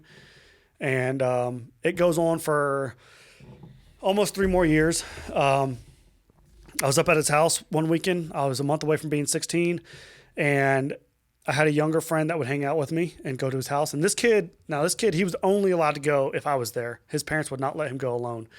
And so me and this kid are hanging out up there, and he was having a bad day, and this was like a Friday night, I think. And he makes a comment to my friend. He says, "Hey, if you're having a bad day, I can take you back in the bed and blow you." And I'm playing a video game on the computer when he says this. And we laugh it off. We all laugh it off. And Mondo takes my friend back in his bed. And this is the first time in almost 6 years that I had ever seen anybody else go back there, other than Jacob when we initially started hanging out. And, you know, just to be clear too, like the audacity that these people have, I would go back in that guy's bed and we would have people over, like in a studio, like where there's just a curtain separating us. We're 15 feet apart. And this guy's like molesting me in his bed with other people out in the other room playing video games, having a good time. So there's so many nights where I spent back in that guy's fucking bed with my friends out in the living room playing games, eating pizza, drinking pop, and I'm back here like fucking going through hell. And I saw my friend go back there, and I was like, we're not doing this. And I message, I'm playing a video game, and I message Jacob on the video game. I usually don't tell the story the way that I will, but I messaged Jacob on the video game, and on the video game, when you direct message somebody, it pops up in a different color chat, and it's very visible, like when you see it. So I messaged him. I said, "Hey, I need to talk to you Sunday when I get home," and all he says back to me is "Okay," and that was it. As soon as I say that, for some fucking weird reason, like Mondo comes out of the room. And I didn't see him initially. I was looking at the computer screen. It's dark, so your peripheral's not there. And I see him like at the very last second. I scrolled up in the chat to try to hide the message, you know. Mm-hmm. I think Mondo saw it because the whole mood changed that whole weekend. And if he would have seen that I had messaged Jacob, he would have known like my cover is blown or something's wrong or something's off. You know what I'm saying? They're very, very smart. And I'll get back to why I think he saw it. The whole mood changed, and he was just like, I felt like he was going to kill me. And I may have just been paranoid, you know, but I mean, the rest of the weekend that I was there, I was just like watching the door. Like, I'm like, do I run? What do I do? Like, what am I going to do to get home? Cause I was scared. I thought he was going to kill us. That was a Friday night. I don't think anything happened to my friend. They weren't back there for very long, but then the next night, unfortunately, he ends up raping me again. And, that had happened several times over the course of the years, but Saturday night that happens. Wake up in the morning, Sunday, we go home. I get to my house. Mondo drops me off. He's got my friend, so he takes my friend home. My friend lives in the city, and Jacob shows up at my house like an hour later. Jacob's in college at this point, and so we go to my bedroom. We're pacing back and forth in my bedroom, and I'm just telling Jacob, like, hey, man, I've been wanting to tell you this for a long time. I don't know how to say this, and I'm just scared, and, like, I just don't know what to say, and that's all. I keep repeating myself. I'm pacing back and forth. And I cannot say it. I cannot admit anything. I can't, get to the point. And Jacob's standing there quietly, and he just says, he breaks the silence, and he's like, Mondo touched you, didn't he? And I fell apart. I fucking, 16 years of like just pain was leaving my body. I just fell to the floor, and I remember just like laying there like so cold, and like I just felt like I was melting, and like punching the floor and crying. And a few seconds later, Jacob's like, well, he did it to me too. And I had no idea, I had no clue. And I turn and I look at him, and I'm just like, every bit of pain that I had felt, I was just like, what the fuck, man? Like, and I felt horrible for him because Jacob was the closest thing that I had to a big brother, to like any kind of like father figure in my life, So that guy that like whatever man that you look at, that like that guy's untouchable, whether it's your brother or your father, that just doesn't happen to him. Like, that's your dad. Like, don't happen to your dad. Didn't go through shit like that, right? And so that's how I looked at Jacob. And so to know that it happened to him, I was blown away. I had no fucking idea. And so Jacob says to me, what do you want to do about it? And I said, fuck this guy. We have to report him because he's about to start doing it to my younger friend, We go out in the living room. I got a flushed face. My grandma knows something's wrong. And we're sitting out there, and Jacob, or my grandma asks, like, what the hell's going on? And Jacob's kind of looking at me, and I can't say it again. And my grandma, or Jacob says, it's Mondo. And as soon as he says that, they know. And My grandma, I could just see her like my baby, you know, like, oh my God, crying. And I go over to her to comfort her.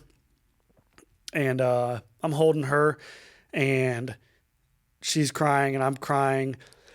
And I'm just apologizing, you know, because I'm like, I let this guy in the house. I told you nothing was wrong with him. I hid the secret. I lied for him. I protected him. And I felt fucking horrible. I knew it wasn't my fault. Like, I was a very smart kid. I knew it wasn't my fault, but like, you just, I don't know what you say. I don't know what to say, you know? So I'm just crying and holding my grandma and, you know, that really hurts. Talking about her just because, unfortunately she's not here anymore. And I wish she was, because she would see the things that I'm doing now with my story, you know, and see the impact that I'm making. But, that really hurts to tell her, or to be there and in that moment, with her. So my grandpa, my friend Jacob and we go down, we call the police and we go to the hospital to do the report. We get down there and, you know, we get set up in the nurse's office. This police officer walks in. His name's Chad Couples from Bluffton, Ohio. He walks in. I see his last name, and I'm like, Couples, is your wife so-and-so? And he's like, yeah, that's my wife. So his wife was actually my teacher like 6 years prior, which is really crazy. Small towns, man. Yeah, small. Yeah, I mean, I guess.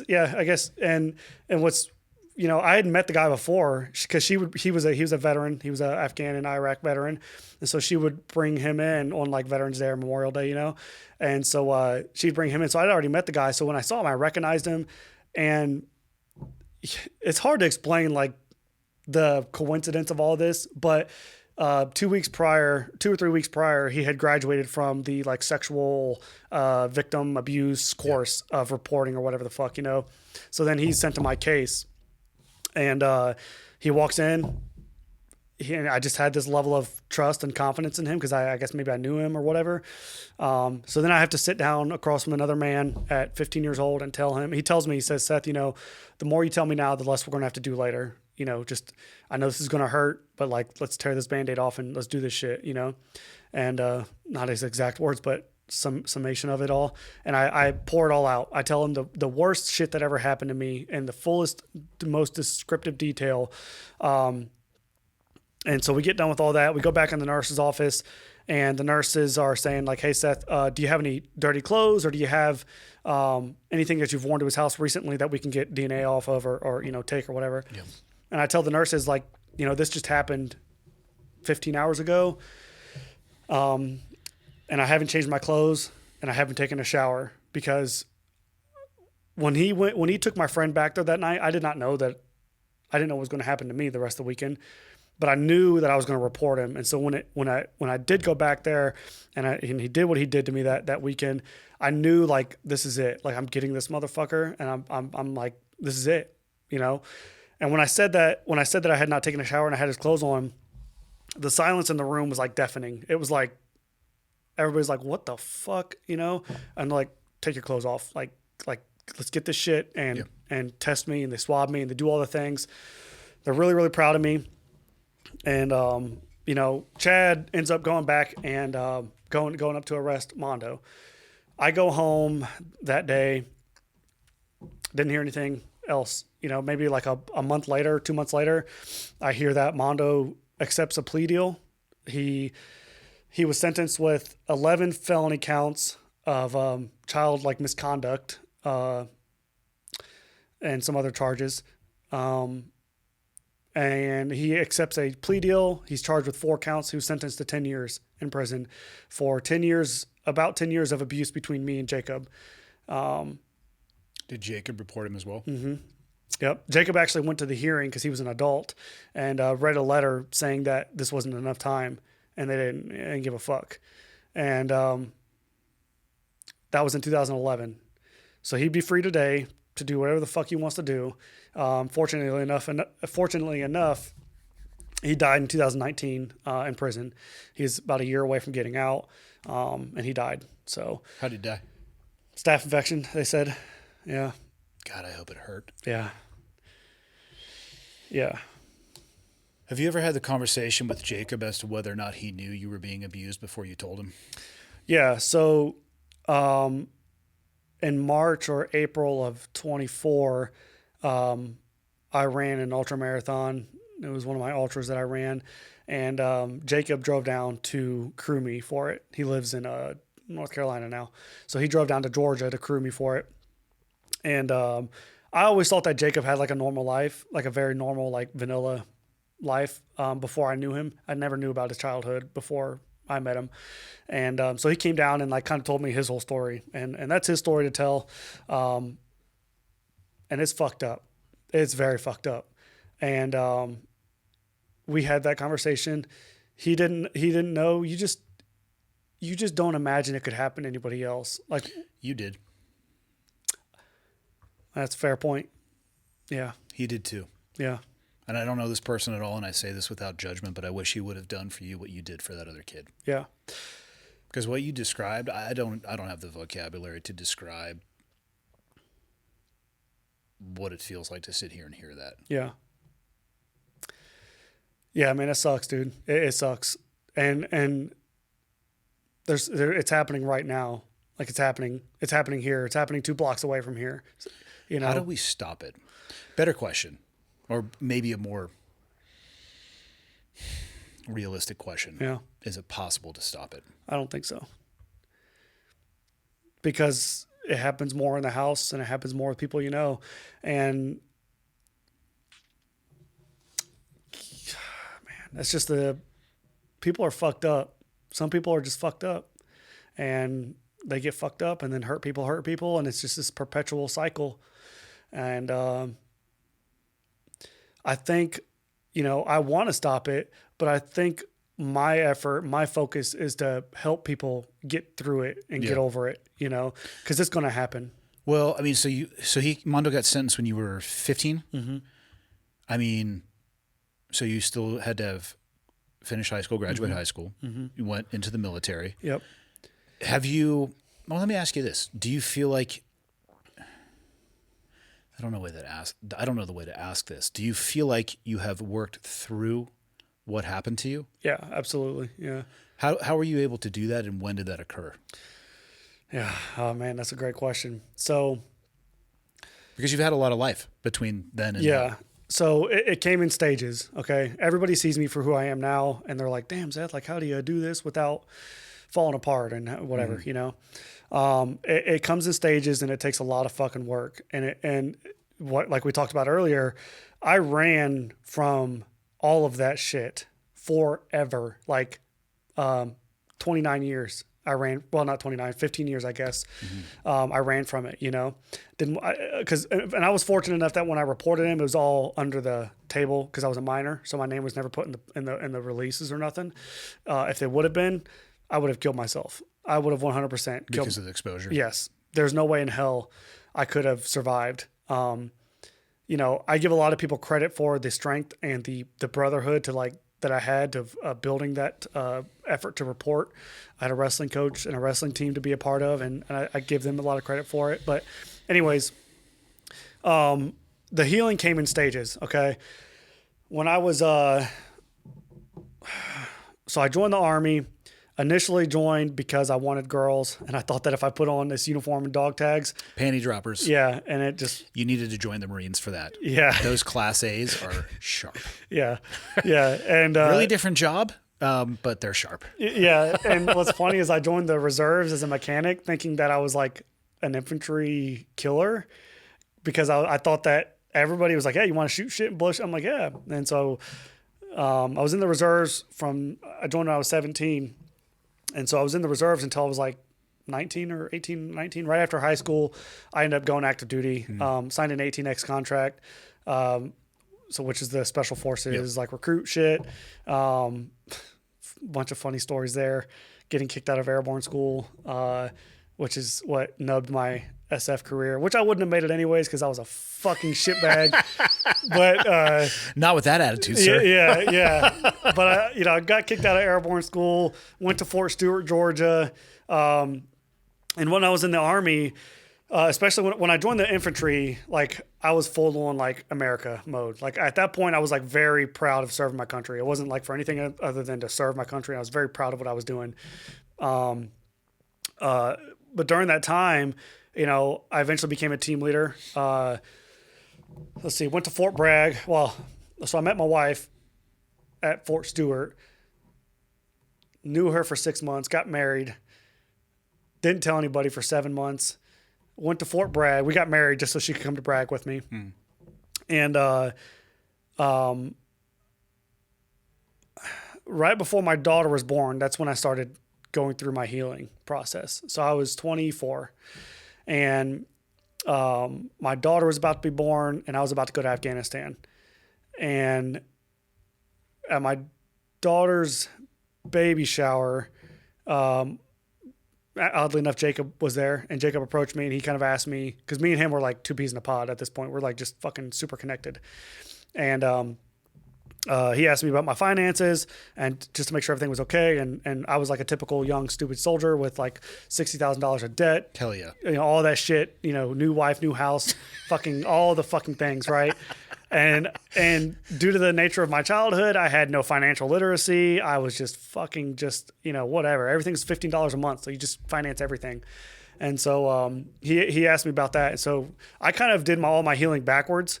I fixed my finances first, which is a big deal. It takes a lot of stress off of you. Oh yeah. Right. So I fixed that. We got out of debt.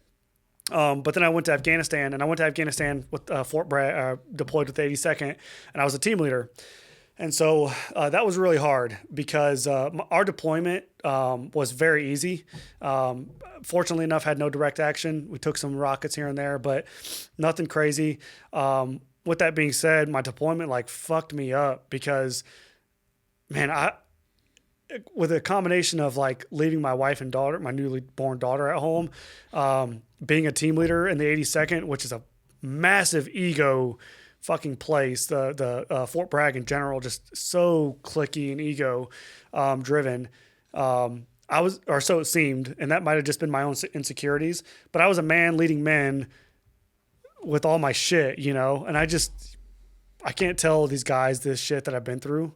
I'm their fucking team leader, and these guys are going to judge me. They're going to tell other people, they're going to make fun of me. And so I was dealing with this massive identity crisis. I was the Bulldog team leader.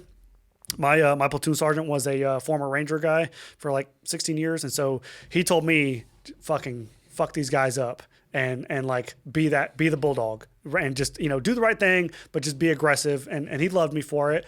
But that's who I was. Mm-hmm. And so, I was this guy, big dude, strong, freaking trying to be this man in the infantry. And all the while I was dealing with this massive insecurity and identity crisis, essentially. Let's not forget the suitcases and duffel bags full of trauma from your childhood. That's the reason. Yeah. Because of all that, right? So when we went to Afghanistan, man, I was struggling fucking bad, and right before we left, I read Extreme Ownership, which really helped me as a leader. I read that, and that's actually what kind of changed my mindset from being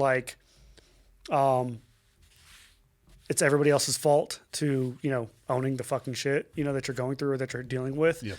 And so that did help me as a leader, but I only applied Extreme Ownership to my military service, my guys, nothing in my personal life. So we got through Afghanistan.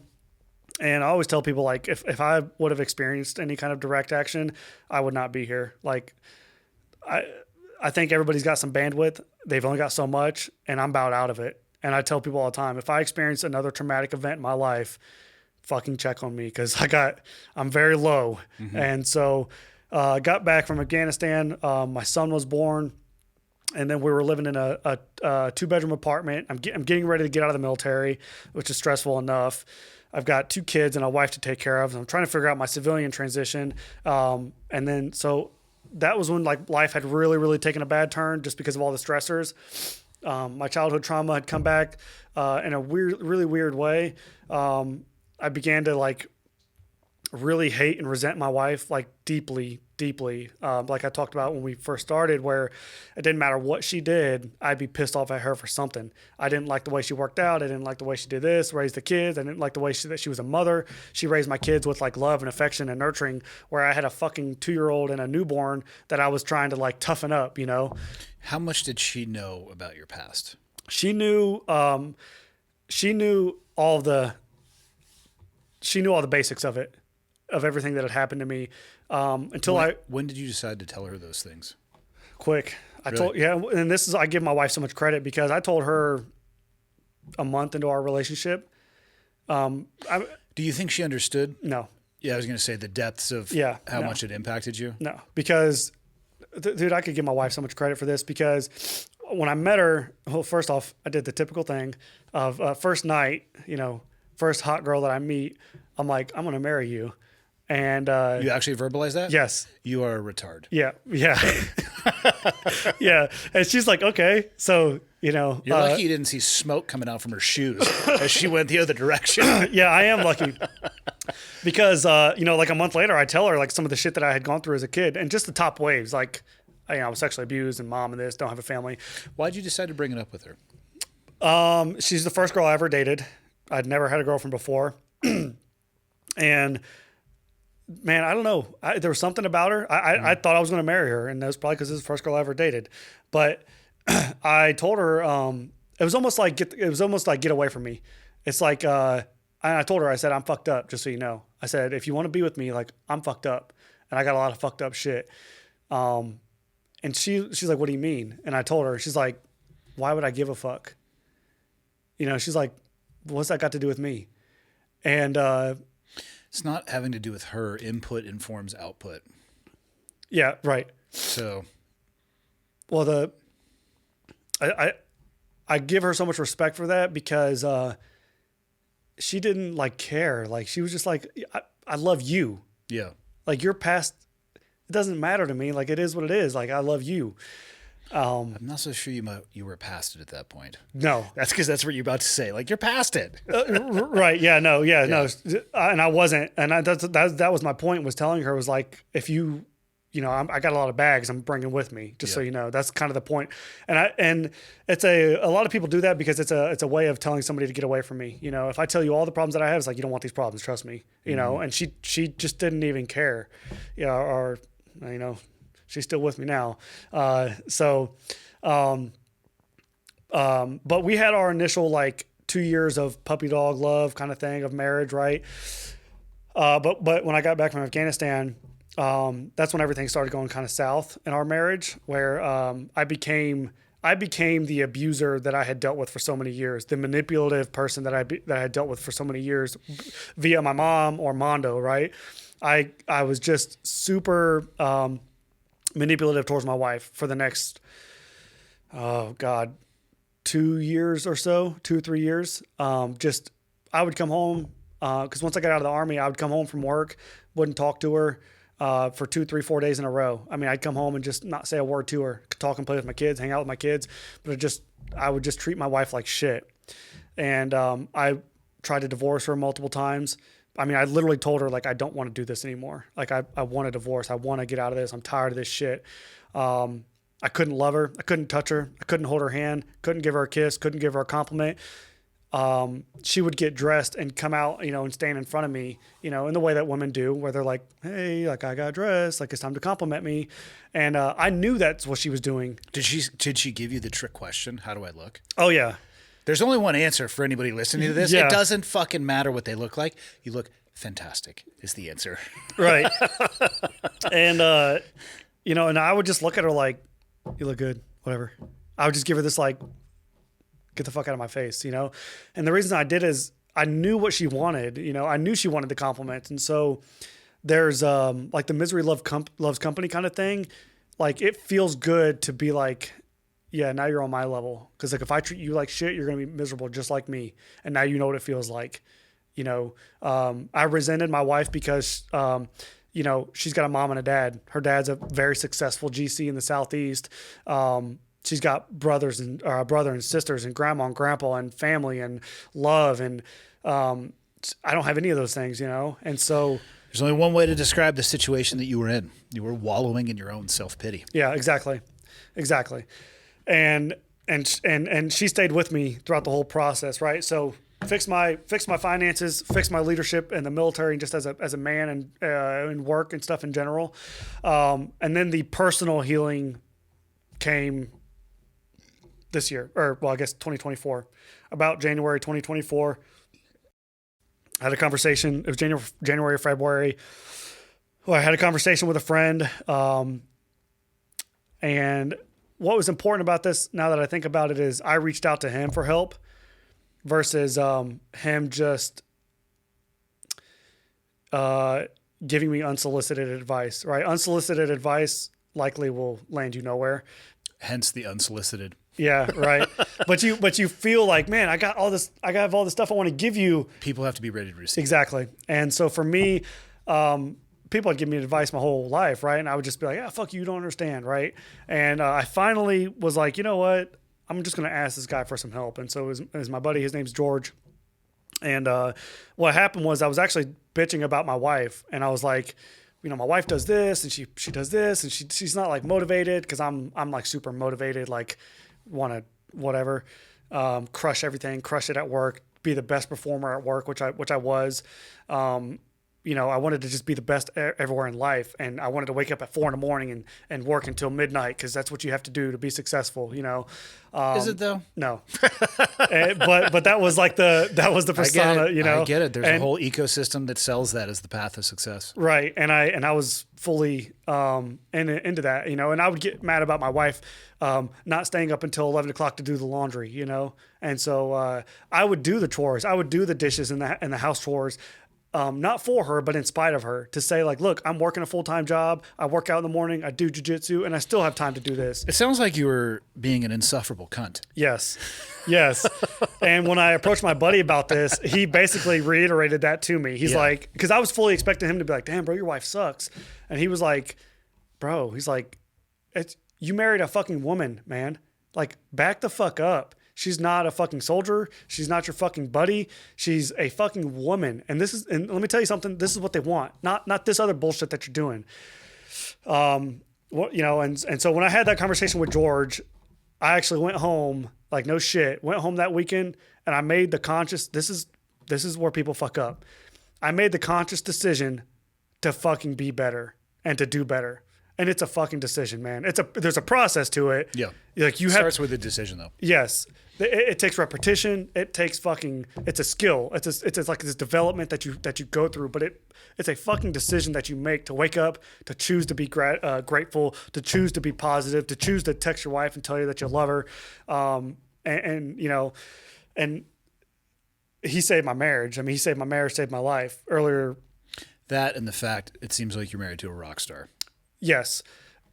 Let's be honest. Yes. The only reason that marriages survive is because women are willing to tolerate our shit. Yeah. Yeah, dude. And some more than others. and you know what's crazy is like my wife has no reason to tolerate my shit. She's fucking hot, and she sees something in you that makes it worth it. Yes, she does. But I would always be so hateful towards her because like, especially when my son was born, I really was close to killing myself.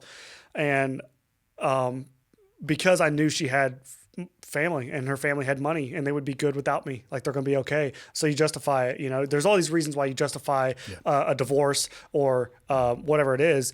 And, you know, leaving somebody is so fucking easy. Like a divorce, if my wife would have walked away from me, I probably would have taken my life. That's probably where my mind was going, was like, if I get away, get alone, I can do this.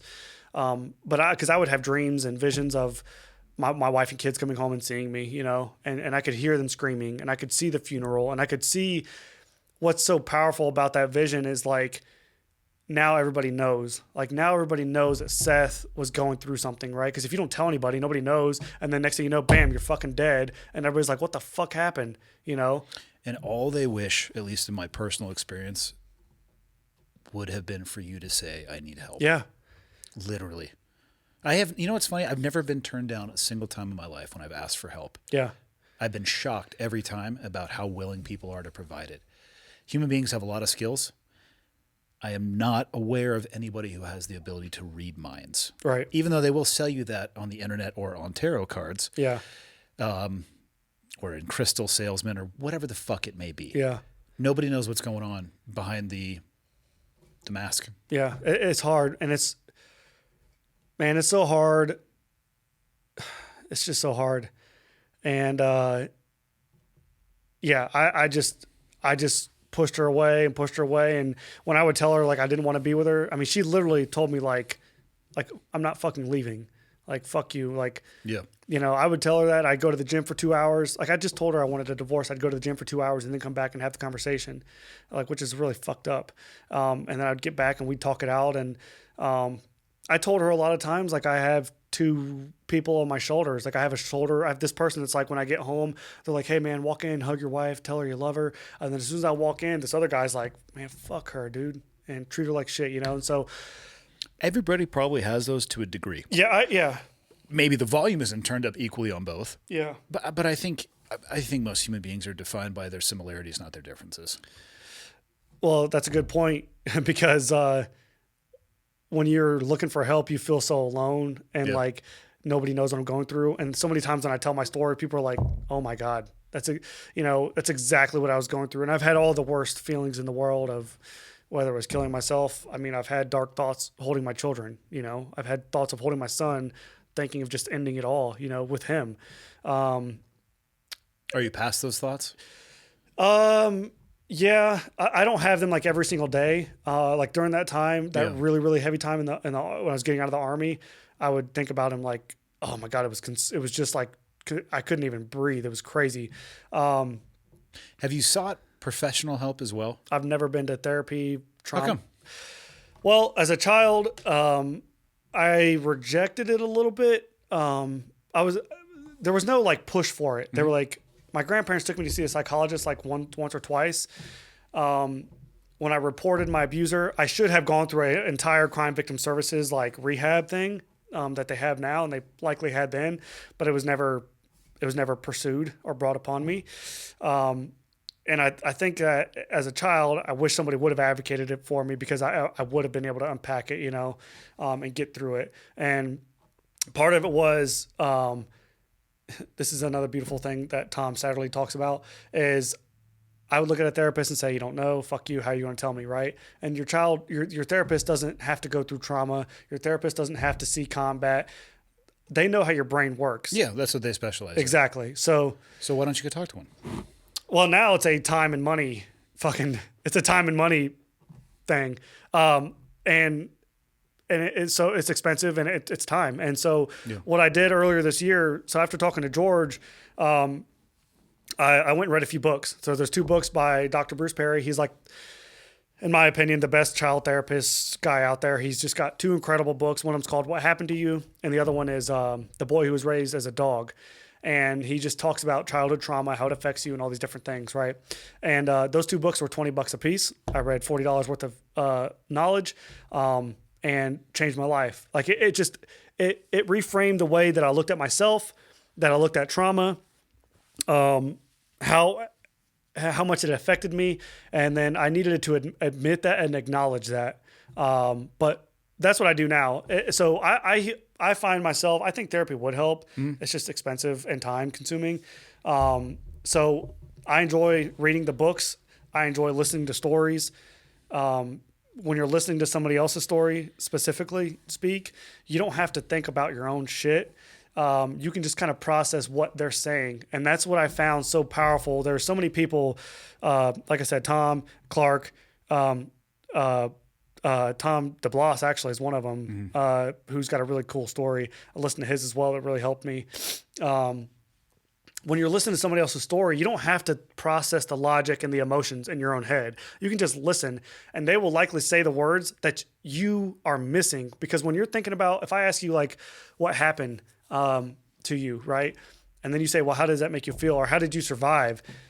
That's why so many people can't come up with so part of the reason why people, in my opinion, can't come up with the answers of how they survived is because when you ask them what happened, they're thinking about like these literal steps of what happened. And there's so much emotion with it. They can't figure out Like, how did I actually survive that? Or what did help me? Or how do I phrase this? And so when you listen to, for me, when I listen to somebody else's story, I'm like, damn, like that's exactly how I felt. That's exactly what I was doing, or that's what I am doing. So yeah, you know, I don't knock therapy. Yeah. Although there are a lot of bad therapists out there and sure. all that shit. But I But don't. you can apply that to any profession. And Yeah. again, it's as long as you find the tool that works for you. Yeah. Who's to say what is right or what is wrong? Yeah. Dude, that story is tough to listen to, obviously. What do you hope to achieve with your public speaking in the book? So, you know, the obvious would be like a path to hope and healing and overcoming adversity for people. And hopefully my story starts that chain that somebody else's story started for me, to help, you know, get people out there and understanding it's okay to, you know, go through all this. And, you know,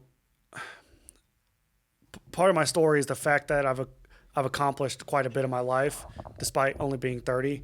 You know, I served in the military for 9 years, run a bunch of ultra marathons, ran a 100-mile race in June, which, I don't know, just to say you've ran 100 miles, I think it's cool. But when people are like, they hear your story and there's a reason why I ran 100 miles, you know, it's not like to run from my demons or whatever the fuck. It's to show people like, dude, you can go and do incredible. You can do whatever the fuck you want to do. Like, this shit doesn't define you. Well, not only that, but most people can do whatever they want to in life if they can get past the obstacles that they put in front of themselves. Yeah. Everybody wants to say, oh, I can't do this because this person did that. Dude, Yeah. figure out a way around it. Yeah. Yeah. Yeah. And if I'm being totally honest, and I say this based off my experience as being a BUD/S instructor and watching them for a year and a half surrender their dreams. Yeah. It's so people want to say, well, this person made me quit or that made me quit. And it's no, you made the choice to quit because you told yourself you couldn't do anymore. Mm-hmm. And the reality is that all happened between your ears. Yeah. I can't make you quit. As an instructor, I will do my best to provide the environment where you make that decision, but I can't do it for you. Yeah. I And that acknowledge sucks. it does. Because that means you don't get to outsource the agency over what happens to you in life. Right. Yeah. I mean, you control what you can control, man. Correct. And the only thing you control is what you do, what your own actions, your own thoughts. Like, Even what you survived, right, which is horrendous and I think would break the vast majority of people, you're not responsible for what happened to you, right.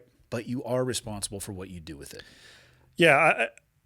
You know, so part of what I want to do with my story, and you see this a lot with the victim and the survivor world, is you sit across from a victim or a survivor of some sort of trauma or abuse, like I talked about earlier with the cancel culture. When people come to me and they want help, I'm like, do you want help or do you want to like say you want help? And I'm not trying to be, look, man, like this is on you. Like, Well, those are two very different things. right. I mean, it's fashionable to say, I want help, or to message somebody, or to say, how do I get better in life? It's like, okay, I can give you the answers, which there's really just one, which is just take action, and start doing things. But you have to be able to apply it, man. Like, there's a lot of things you can do. There's a lot of methods of healing, but you have got to be willing to do it. And with so many victims and survivors, people tiptoe around them because of that term, of that survivor, that victim. I'm a victim of this. So I actually changed my book. The subtitle was initially Surviving a Childhood, and I actually changed it to Overcoming because of that. Because I was like, and you know, and that was actually, I think that's a good call. I think it was actually opposed by the editor initially, because she's like, well, survivor is a more fitting term. And I'm like, I'm trying to break the mold. I understand. Yeah. If I call myself a survivor, if I have a survivor story, like, dude, my story, as much as it is about childhood trauma and all that bullshit, it's about being a fucking warrior, man. Like, that's the reason why I went and ran the ultra marathons with like no fucking training. That's the reason why I fucking do jiu-jitsu. It's the reason why I crushed it at work and was the fucking #1 guy in the country at this company. You know, there's a reason why there's a reason why I wrote a book. There's a reason why I do what I do, tell my story the way that I tell it. It's because I'm a fucking warrior, dude. I don't ever want to be looked at like I survived because I'm Well, you did. I Survival is the baseline foundation. sure. What do you do with it after Right. that? Because I mean, you have to survive to literally, by definition, Yeah. survive. But then, are you defined by what happened to you, or what are you able or willing to do with that? Yeah, I don't walk around telling people that whatever, like that's not my identity. It's not my identity. My childhood is not my identity. Unfortunately, with the nature of my story, and maybe it's the way I tell it, it does come off as very much a survivor story, which is good and bad. It is a survivor story. It is.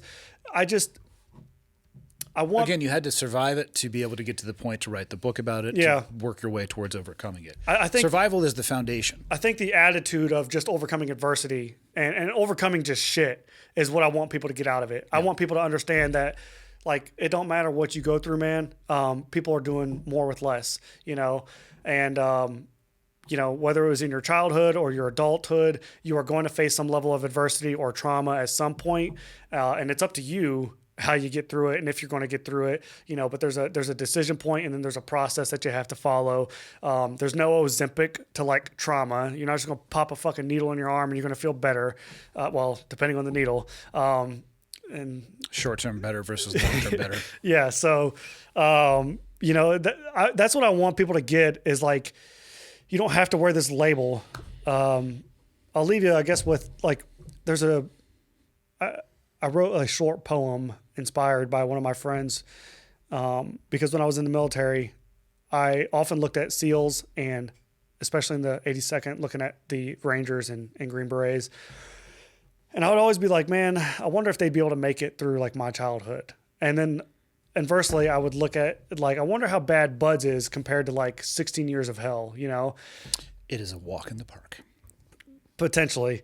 And Buds is not that hard. okay, so I say this. So I wrote this like short story, and it's called "No Bell to Ring," and what it is it's a testament to like childhood trauma and the effects of it, and how fucking hard it is because there's no bell, there's no cadre with a warm truck and a place where I can just step off and quit. Don't forget the hot chocolate. Yeah, exactly. I was just about to get to that actually.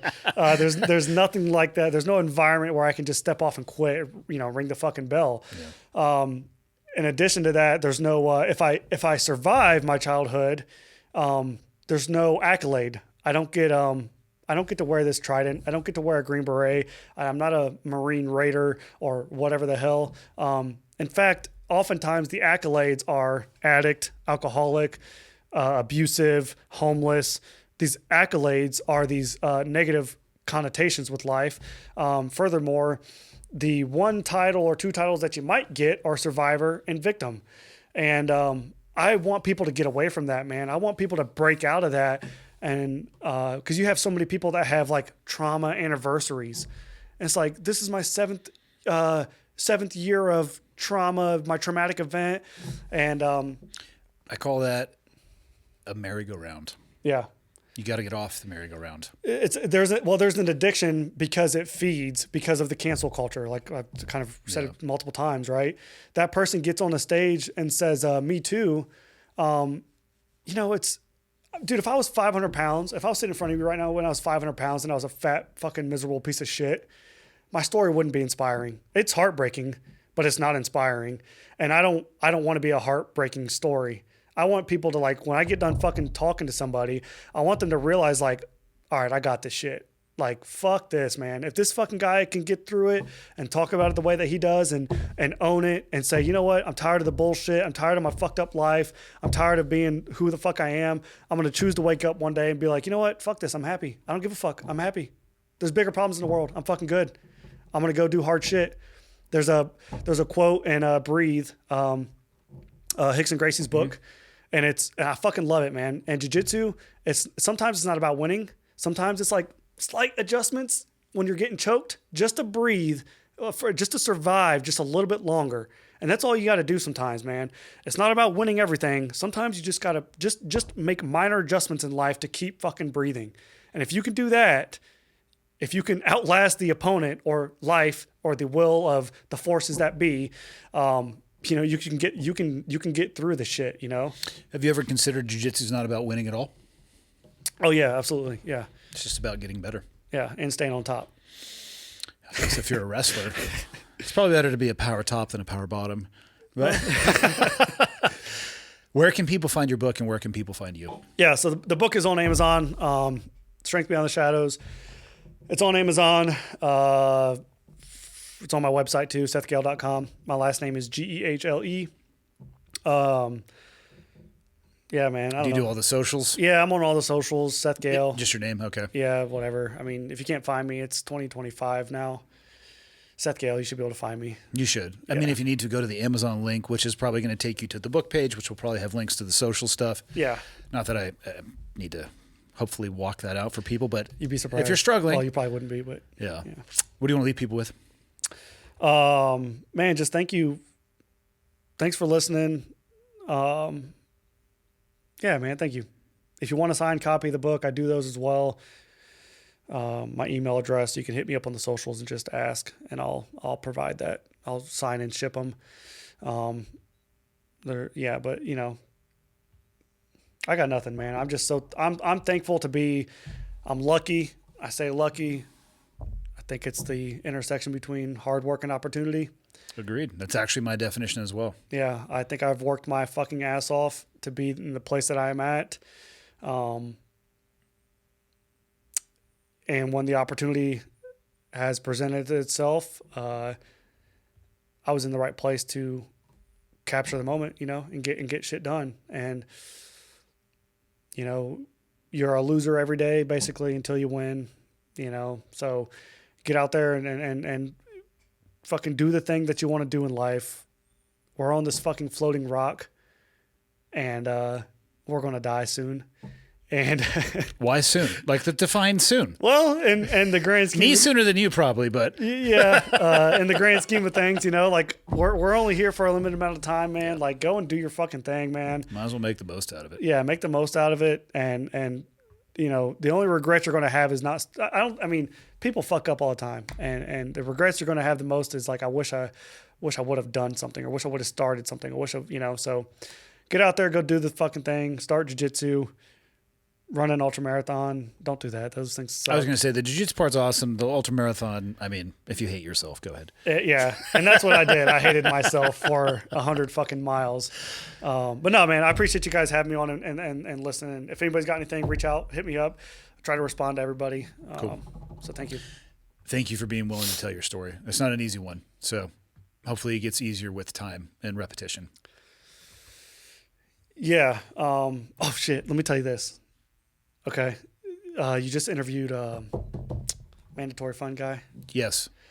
Austin von Lechtman. Yeah, man. And you said something on there that I really liked. And it was, you talked about, you know, all your buddies who come into the military with like a sea bag full of shit, right? I didn't realize it.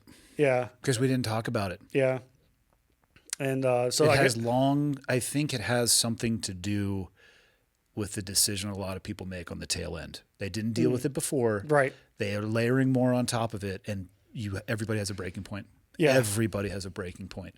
Yeah, man. And I'll tell you, you know, when I was in the military, I was so scared. I don't know if it's changed, but I was so fucking scared to say something because I processed and not processed like literally, but I helped and expedited and pushed for the chapter of several guys because they had mental health crisis and issues. And I feel fucking horrible about it today because I was attacking guys that were suicidal and I was going through the same fucking shit. And so for anybody who's in the military listening, like the broken toy just needs new batteries. Like we're punishing. I don't know if it's still happening because I'm not in anymore, but I know that when I was in, we're like throwing these toys away and these guys are like kicked out of the military when they need fucking help. And they joined the military likely because maybe they needed some fucking help and structure. And so for those that are serving or helping in that capacity in any way, I would highly consider, you know, trying to get your guys to get some help. You know, there is a time and a place, you know, get off the X and then do your processing. Right. But, man, there just needs to be there's a big problem with it, obviously. And it starts with those in leadership positions, being Yeah. willing to get help themselves, and then taking the next step, and that is being able to talk about the impact that it had for them. Sure. Yeah. That's how you change the culture, but it'll take time. Yeah. Yeah. I'm not in touch with anymore. The SEAL community was drastically changing their approach to mental health as I was getting out, and we're well over a decade at this point. I'm going to assume and hope that it continued in that direction. Yeah. Well, I just wanted to thank you. I think the way you guys talked about that for the brief moment that you guys did, I think it was very powerful and impactful. And so I just wanted to thank you for saying all that. For sure. Cool, man. Appreciate it. Thank All you. right.